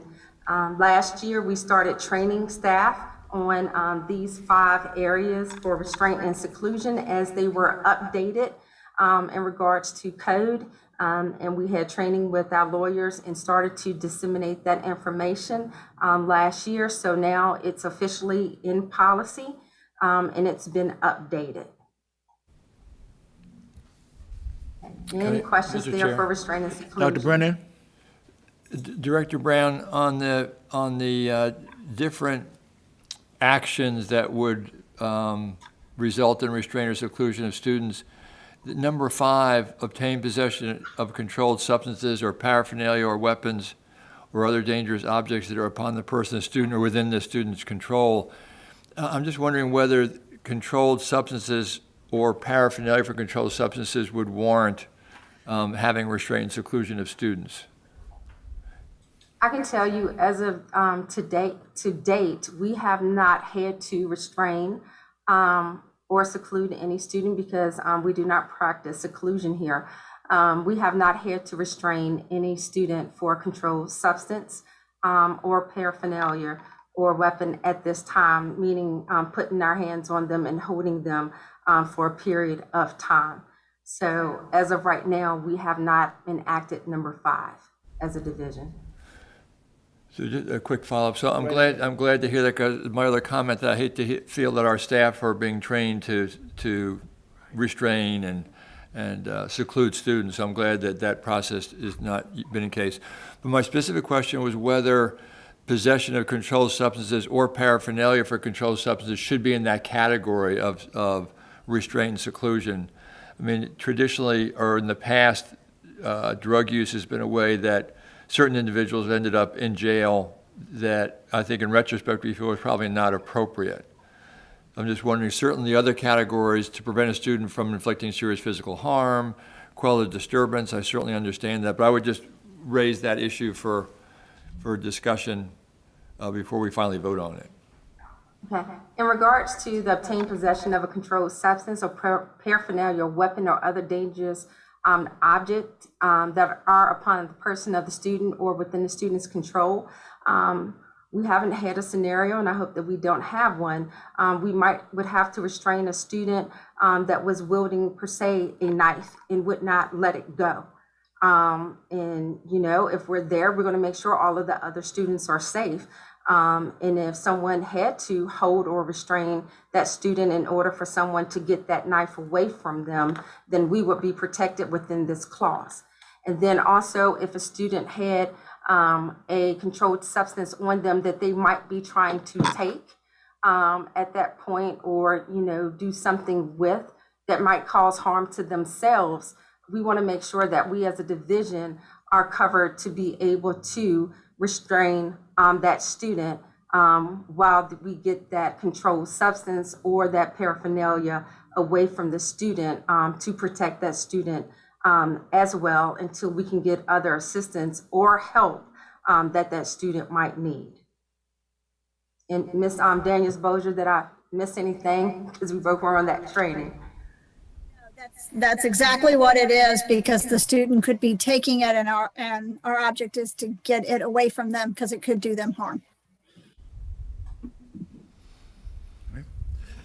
Dr. Carter? Or is there a regulation with this policy, like to how long you can restrain and to what type of restraints you're going to use? Or I know that we haven't experienced this, but getting the restraint can be more dangerous or detrimental or damaging to the student than not. So we use a system called MANT, in which we train staff on how to restrain students if need be. And anytime a student is restrained, they have to fill out a restraint and seclusion form that comes to central office. So anytime, just so that you know that a student is restrained or hands are put on for a hold, they have to tell us what type of hold, how long, the location, the outcome, and then also what support does the student need or what could have been done differently. So we're looking for the antecedent behavior of what happened before the student had to be placed in a hold as well. As a system, we do not like to restrain a student. That puts our safety at risk, the student's safety at risk also. That's why we offer MANT training to our staff, and we have trainers within the division so that if we do have to hold a student, that we're using the correct holds as well. So is there a regulation to this policy? No, ma'am, there's not a regulation to this policy. Are you suggesting there needs to be one, Dr. Carter? They have trainings and they have procedures that we use, that the lawyers gave us, that we followed, and also with the documentation that they have to submit. And does this policy identify the form that needs to be completed? Or it says document the use of physical restraint. Documentation of the use of physical restraint. Regulation, if there was a regulation, that would do that, but it does not identify the form. This is a serious policy, and I just look out for the students that are, if you to that point, there's a problem. This is not your normal reaction, normal student that has to be restrained. There has to be a problem if the student is to the point where they need restraint and seclusion. A little bit further down, it does say, those procedures shall include, and if you go down to the fourth bullet, it says provisions addressing notification of parents about the restraint, seclusion, and documentation of the restraint, and then, monitoring those types of things. So that is your process there, but the form is not linked here. That would be, the documentation would be the form that Director Brown is referring to. So I think the provisions are what you would consider to be the regulation. And notification, is that timing as soon as it starts, after the incident? The notification is done immediately after the incident. The parent or guardian is notified of the restraint at that point in what occurred as well.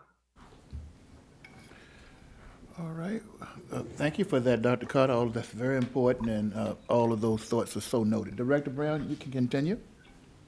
All right, Ms. Daniels Bozier. All right, I'm going over IGBEZ. This is just an update and clarity regarding promotion and retention. This is just updating that the individualized education plan, a program, which is the IEP for students with disabilities.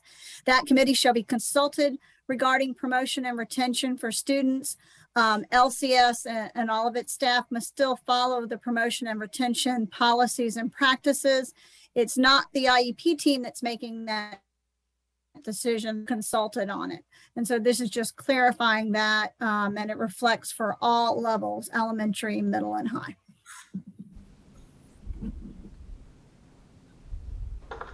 Question? I'm sorry, which policy, is that lumping all those together, or are we talking about a specific policy? This is a specific policy. It's IGBEZ. It's specific. I see, right, okay, thank you. Yep. And I think there was some confusion that amongst staff, perhaps, that the IEP team or committee would make the recommendation or the determination if a student that receives services, that they would make the recommendation for promotion or retention, and that's not the case. This is just clarifying that they need to be consulted, but they don't make the final decision. Thank you. All right, thank you. All right, Dr. All right. Would you like me to continue, Dr. Coleman? Yes, please. VSB updates. There were also some language, grammar, and legal references updates to a couple of policies, in particular policy IIBEA/GAB, the acceptable computer use. Language was added that noted that all users will agree and abide by the policy, and that the policy and technology usage guidelines will be established by the superintendent. Language was also added that the superintendent is responsible for establishing such technology use and guidelines containing the appropriate uses of ethics and protocols for use of the computer system, and that these guidelines would be updated every 2 years. Are there any questions on this one? Any No. questions? Not at this time, Director Brown. And so as a result of the VSB update policy IBEA-R/GAB-R, technology use guidelines are recommended to be deleted. All right, Ms. Daniel Boschers, I'm going to pass IGBA, Programs for Students with Disabilities, back over to you. Yes, this is just a language addition to ensure that our policy aligns with the special ed regulation. And that regulation states that parents of students with disabilities are provided guidance from the Virginia Department of Ed for applied studies diploma, and those limitations are talked about with the students and the parents at their annual IEP meeting for grades 3 through 12. We already do this. It's a part of special ed regulations. Our policies just needed to align. And so VSPA recommended that these this policy and this regulation match. So that's all this is a language update to something we already do. Mr. Chair, Yes, Dr. Brennan?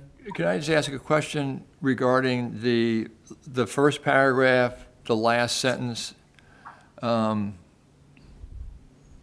see, I'm sorry, the first sentence, Lynchburg City School Board provides a free, appropriate public education for all children and youth with disabilities ages 2 through 21, inclusive, who are residents of Lynchburg City School, who are not residents of Lynchburg City, are residents of Virginia, and who are enrolled in a full-time virtual school program provided by the board. Is it virtual? Is that the correct term? That's the VSBA language in terms of virtual that they use. So we followed VSBA format. Is that correct? Yeah, that's a good point. Because we can always change something to VSBA. We don't have to keep to, what policy was that? Are you on? Are we on? We're on the Lynchburg, program for disability. IGBA. not IGBA. residents of Lynchburg, but are residents of Virginia. So if prior to voting on that next time, if you could just review that comment. I know that's not a change, it's been in the policy, but it just seems like an unusual word to use It there. does, because it says and who are enrolled in a virtual program. Yeah, We'll follow up on that. Yes, sir. thank you. Thank you, Dr. Brennan. All right. Any other questions on policy IGBA, Programs for Students with Disabilities?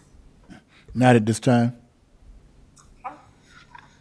All right, policy IGBB, Programs for Gifted Students. Language was added in that states that the development process for the plan includes opportunities for public review of the school plan. So that process will be added in as the gifted program is reviewed and updated. And so that was the major change in regards to that policy. Are there any questions for this policy? No. Not at this time.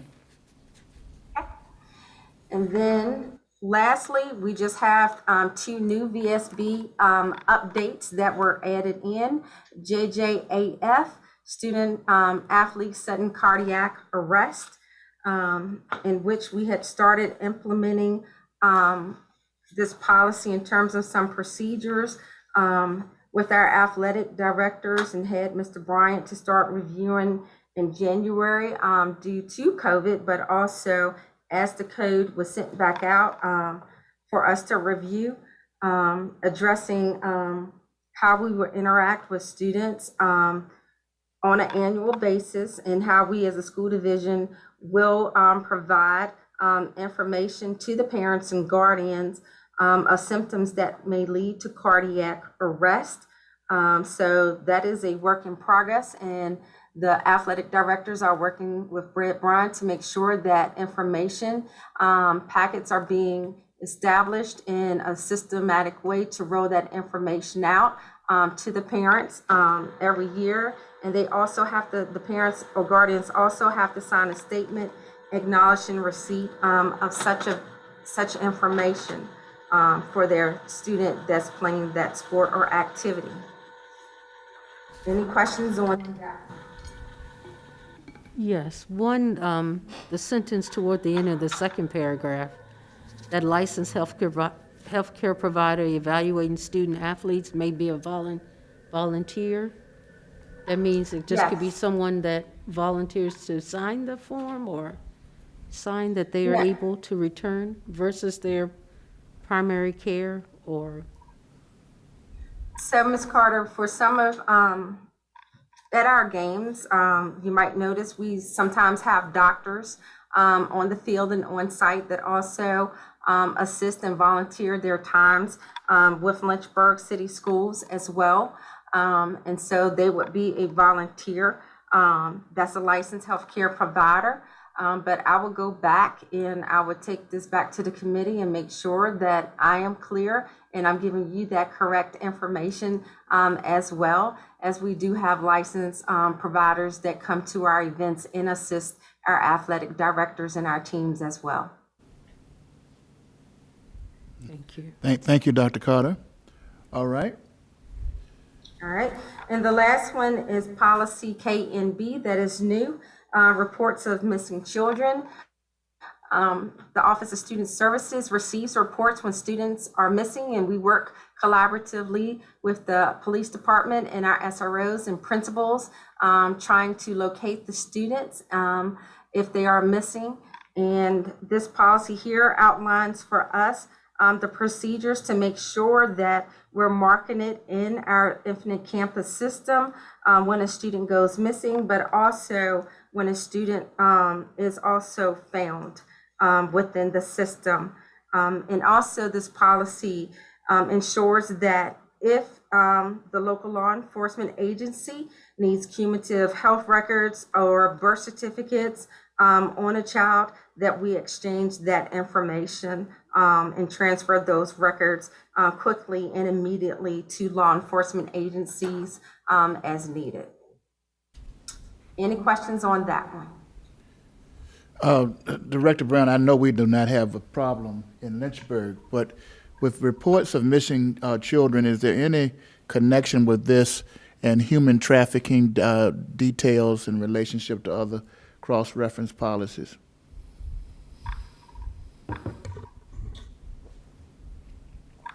In terms of, I'm again stating we don't have the challenge here. I just know that sometimes that is an issue when someone is missing. right, and so we have a great relationship with the local law enforcement and with local Department of Social Services, and we work collaboratively. And so if there's a need or issue, we work collaboratively and talk and see whether, the school can help with some interventions and supports or what agency needs to best follow up. In terms of trafficking and our missing students, I have not seen any trends at this time. Thank you. All right, Dr. Carter. And does this policy need a reference for the policy that addresses release of information, school information, or? JOD? Yes, ma'am. I had it in my notes, but it didn't make it to this. Yes, ma'am. Okay. All right. Well, Director Brown, that was a robust review of a number of policies, and this board did a fine job, I think, of raising questions. All of this is for discussion for tonight. Members of the board, anything else that you want to bring up? Mr. Harvey. I'd just like a clarification under IGBA, Dr. Brennan's question. When I read that sentence, it talks about who are residents of Lynchburg City or who are not residents of Lynchburg City, but are residents of Virginia who are enrolled in a full-time virtual school program provided by the board. So what I understand that to be is if we have students who are Virginia residents but may no longer live in the city of Lynchburg, but still participate in a virtual program that we provide. I understood your question was with the word virtual, Right. as if it meant something other than what I believe it to be, which is a virtual program or remote learning program. I guess one of the questions is, do we do that? Do we have a virtual program that we provide to those students? I don't know that we would. That's, so your question is really whether or not that needs to be in there, because whether or not we have that program. Yeah. I guess what my question would be, if we exclude that, would that then prohibit us from providing that type of program? And the reason why I ask that question is because if we have, let's say we have a student here in Lynchburg City Schools that is in a particular program and then moves, but would still like to, for some reason, the parent might want us to have a virtual program where they could still tie back into their school or with their teacher. I would think we'd want to keep that phrase in there to allow that opportunity in the future. I understand what your question is now better, but I thought that there was the question about the word virtual being, but it is I'm remote assuming learning. I think that's a great comment. I'm assuming because this VSBA policy, there's probably a reason for that. I'd just like to be clarified and make sure that we actually are Well, or yeah, through the- we'll follow up and Yeah, get exactly what it means. perfect. We'll clarify that. Thank you. Thank you, Mr. Harvey. All right, so noted, and a good comment. So Director Brown, thank you, and also Janine Daniels-Bosher for sharing all of that with us tonight.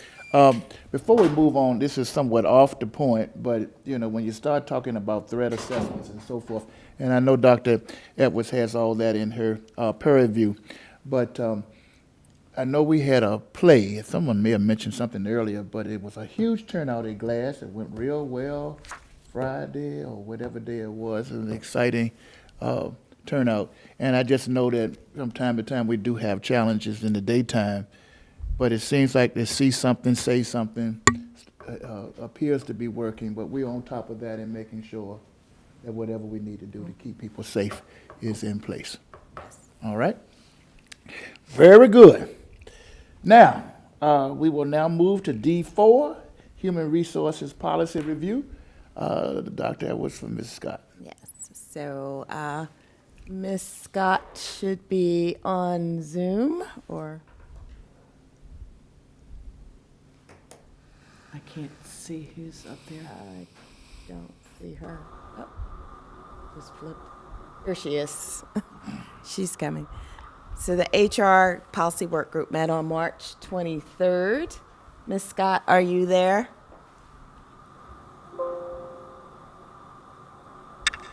Yes, I'm here. Okay. So we met on March 23rd to go over a few policies. Are you ready to go over those? Or I can start you. Okay, thank you. All right. There were two policies that were up for VSBA review. That's GBMA and GAZ. Let me pull it up here. In GBMA, the one recommended change or major change, if you look down under procedures, again, just changing language from future tense to present tense. But it kind of clarifies the proposed discipline or dismissal action for staff in that procedure, as well as changing the number of days. We had 5 days. It really is 10 working days for the notice with that. The other major addition is many of the policies say you can have either the administrator or a hearing officer as part of that. So you'll see impartial hearing administrator, which I can designate depending upon who the staff member is once we receive a request from the staff member if they want to go that route. So it was just adding the hearing administrator, and it does outline the appeal process, which we do go over with staff once we are in either a discipline or a dismissal mode, but changing the dates to be the correct dates for 10 days instead of 5 for the staff. All right. Thank you, Dr. Edwards. Dr. Carter? So the hearing administrator may change. It may. It could be, it's be a designee. Usually it's either me or Amy or someone at, but obviously if the issue is with Amy, can't have her be the hearing administrator, or if it's with me, she'll sub out for me as well. And the division representative? That depends on sometimes it might be a special ed situation or student services. I may have a director that joins with us. Or if it's a department, like the finance department, depends. But they don't have an interest in that? No, we try not to. That's why we want the flexibility to say, probably not you, but definitely someone else who can hear this, or who has not been party to it to that point. Okay. The second one is on the personnel goals, and that is GAZ. So let me pull that up first. And I think in this one, you'll see there has been a lot of language added under administrative personnel down at the bottom with regard to being sexual assault student violation of the law. So again, clarifying all of the information for this particular policy. So this was an update. And this was actually required for the Title IX, that we add this information in here as well. All right. Mr. Harvey? I'm sorry, just wanted a clarification on GAZ. Under A, employees of the board, it says all employees are employees of the board, and whenever reference is made to employees without distinction, such statement shall refer to all employees with the exception of the superintendent of schools. That seems a little confusing to me. It does. It was in And there. that wasn't text that was changed, but when I was reviewing through these this weekend, I was like, wait a minute, I thought the superintendent was the employee of the board. Well, you all approve all employees you do approve all employees of the board. I'm the one that you actually interview and hire for. I can check on that to see why it's worded. Once you said it out loud, it did sound confusing. Yeah. Why it's worded that way, I don't know why it's worded that way. Dr. Carter? And I have a question going back to the policy you just talked about, GAZ. Does that need to be a reference to the school board policy? Cross-reference? We're on GAZ. You mean the policy that I previously discussed? No, GAZ, yes. Does that need to have a school board policy reference? I'm not sure I understand what you mean. Does it need to cross-reference any school board rules? Because it says no employee, contractor, agent, city school board may assist a school board employee, contractor. So does it need to also reference the duties or responsibilities of a school board? I'll check with Hope. All right, thank you, and Attorney Towns is on.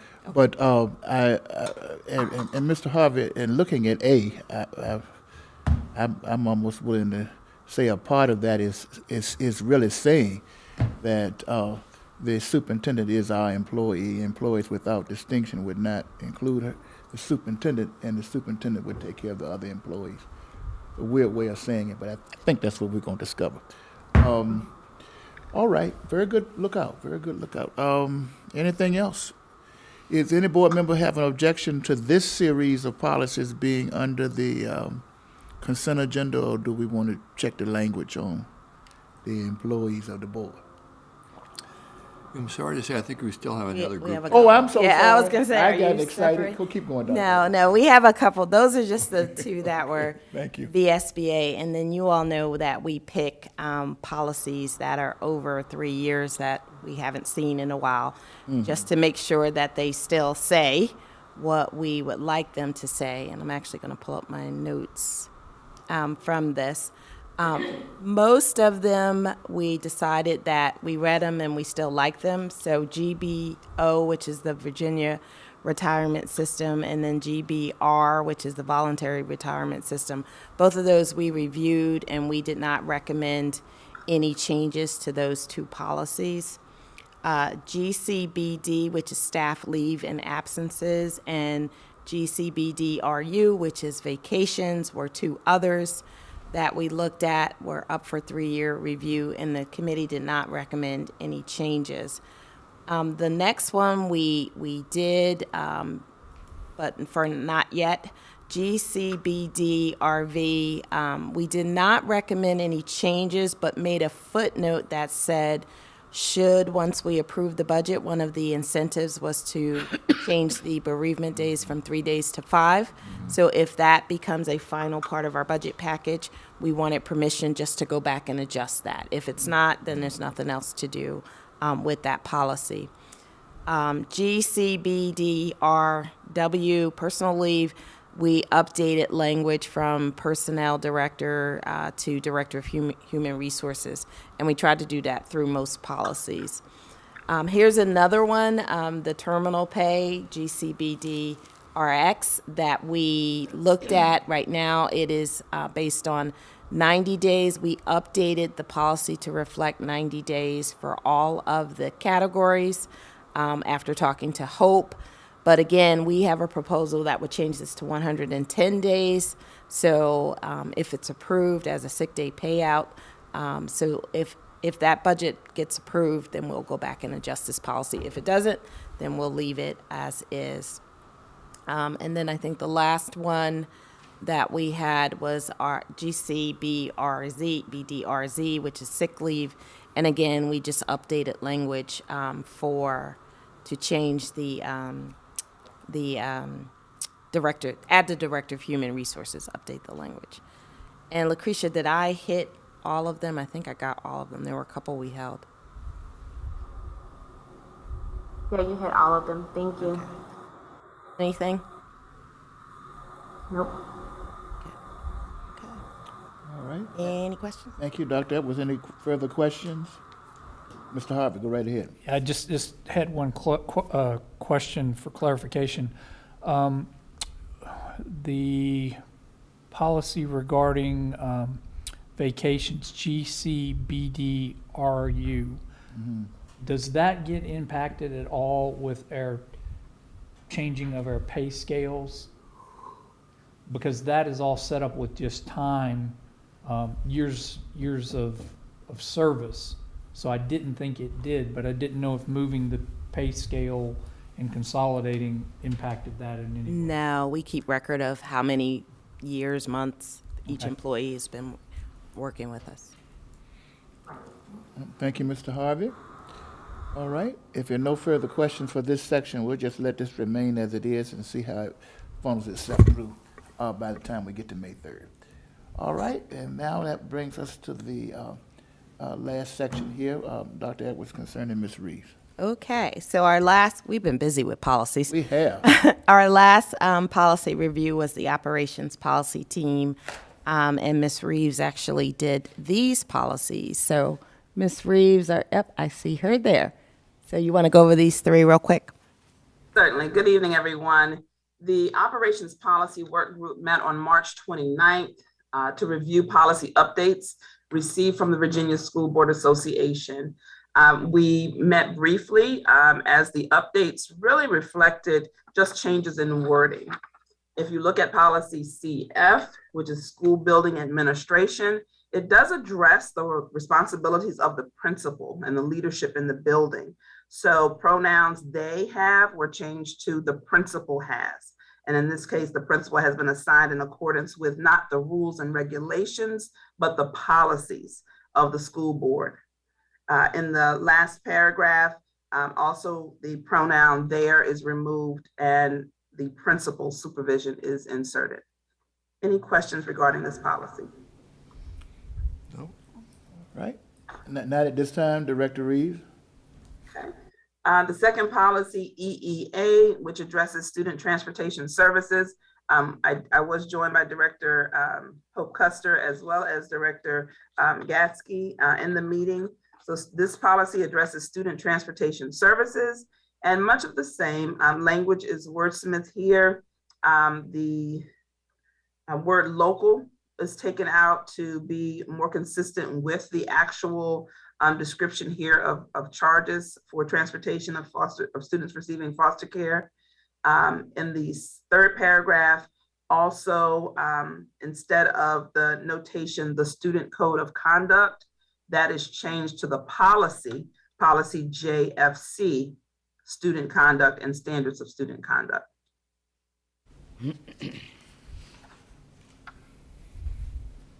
Any For questions? policy, yeah, sorry, questions? Not at this time, go right ahead.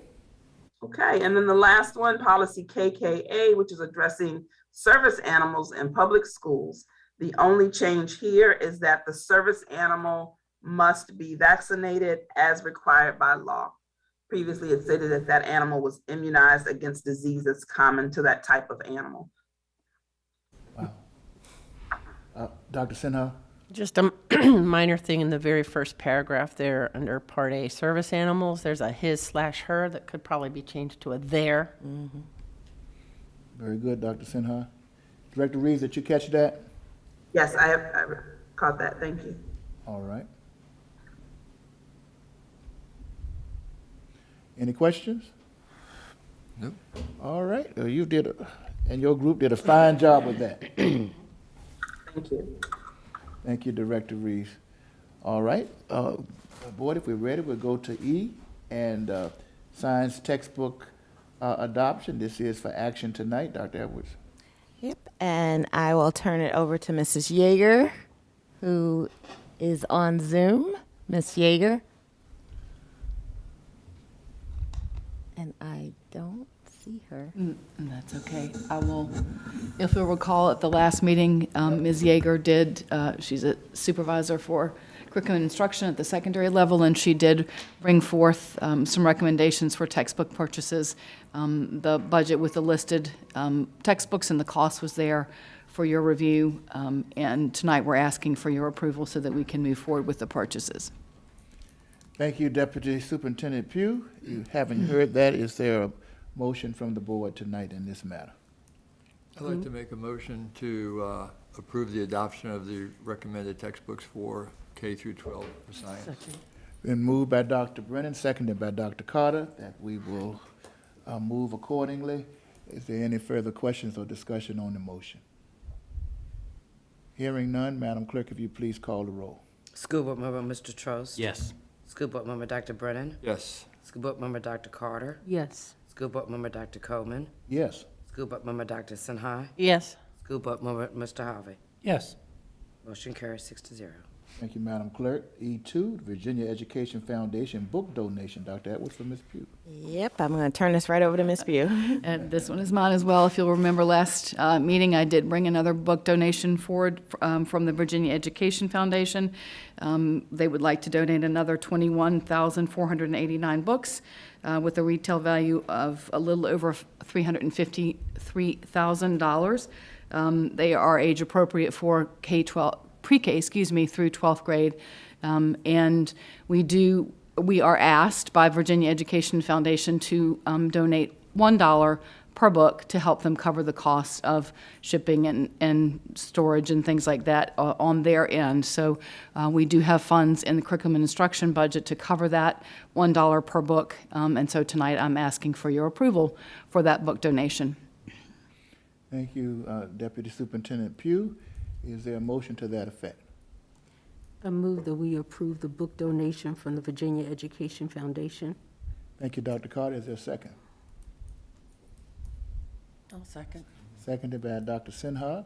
Any further questions? Yes, Dr. Brennan. I just wanted to ask, because I think we postponed this to see if there are any public comments or questions that had come through. Were there anything from the community regarding the donation? No, sir. Great, thank you. Thank you for bringing that to our recall, Dr. Brennan. Any further questions or comments on this motion? Hearing none, Madam Clerk, would you please call the roll? School Board Member Mr. Trost? Yes. School Board Member Dr. Brennan? Yes. School Board Member Dr. Carter? Yes. School Board Member Dr. Coleman? Yes. School Board Member Dr. Sinha? Yes. School Board Member Mr. Harvey? Yes. Motion carries 6-0. Thank you, Madam Clerk. E3 is an HR report, and it is before us for action tonight, Dr. Edwards. Yes, and we don't typically bring HR reports, but, you know, we are trying to hire the best staff and get folks in for, and you'll see on here, in some cases for the existing school year, there are a couple folks that we are hiring now, but many of them are for replacements for folks that we know are not going to be here next school year, and we don't want to be last in getting great talent here in Lynchburg City Schools. So it is up for review and for action. All right, thank you. You've had an opportunity to review this. Is there a motion regarding the HR report? Dr. Carter, I have a comment. please. The format was difficult to read this time. I don't know whether it was me. I do see something, I couldn't. I do hear you. But we do have the nominations, the resignations, and retirements, leave of absence, but point well taken. I'll make a motion. I move that we accept the HR report. All right, been moved by Dr. Carter. Is there a second to the motion to approve the HR report as presented in board docs? I'll second the All motion. right, thank you, Dr. Brennan. We have a motion and a second on the floor. Any further questions or discussion regarding the HR report as you have before you? Hearing none, Madam Clerk, would you please call the roll? School Board Member Mr. Trost? Yes. School Board Member Dr. Brennan? Yes. School Board Member Dr. Carter? Yes. School Board Member Dr. Coleman? Yes. School Board Member Dr. Sinha? Yes. School Board Member Mr. Harvey? Yes. Motion carries 6-0. All right, thank you so very much. And of course, with any of these reports, you can certainly talk with Dr. Edwards, et cetera, regarding them. This has been a wonderful meeting tonight with the report from Blair and each of these areas that we've dealt with tonight. F gives us our informational items, and we are on schedule for our April the 26th finance meeting. And our next board meeting will be May 3rd at 5 p.m., and we all will reconfigure ourselves around the horseshoe appropriately. Dr. Center, we're on point for May 10th for our legislative advocacy. Yes. All right, very good. And board work session will be on May the 17th. And then you see the next scheduled May 24th piece. And then the community conversations will begin on April 25th. Is that right, Dr. Edwards? Yes. We're all looking forward to that, and that's going to be a wonderful time. If there's nothing else to be said in this meeting at 7:26, the meeting is adjourned.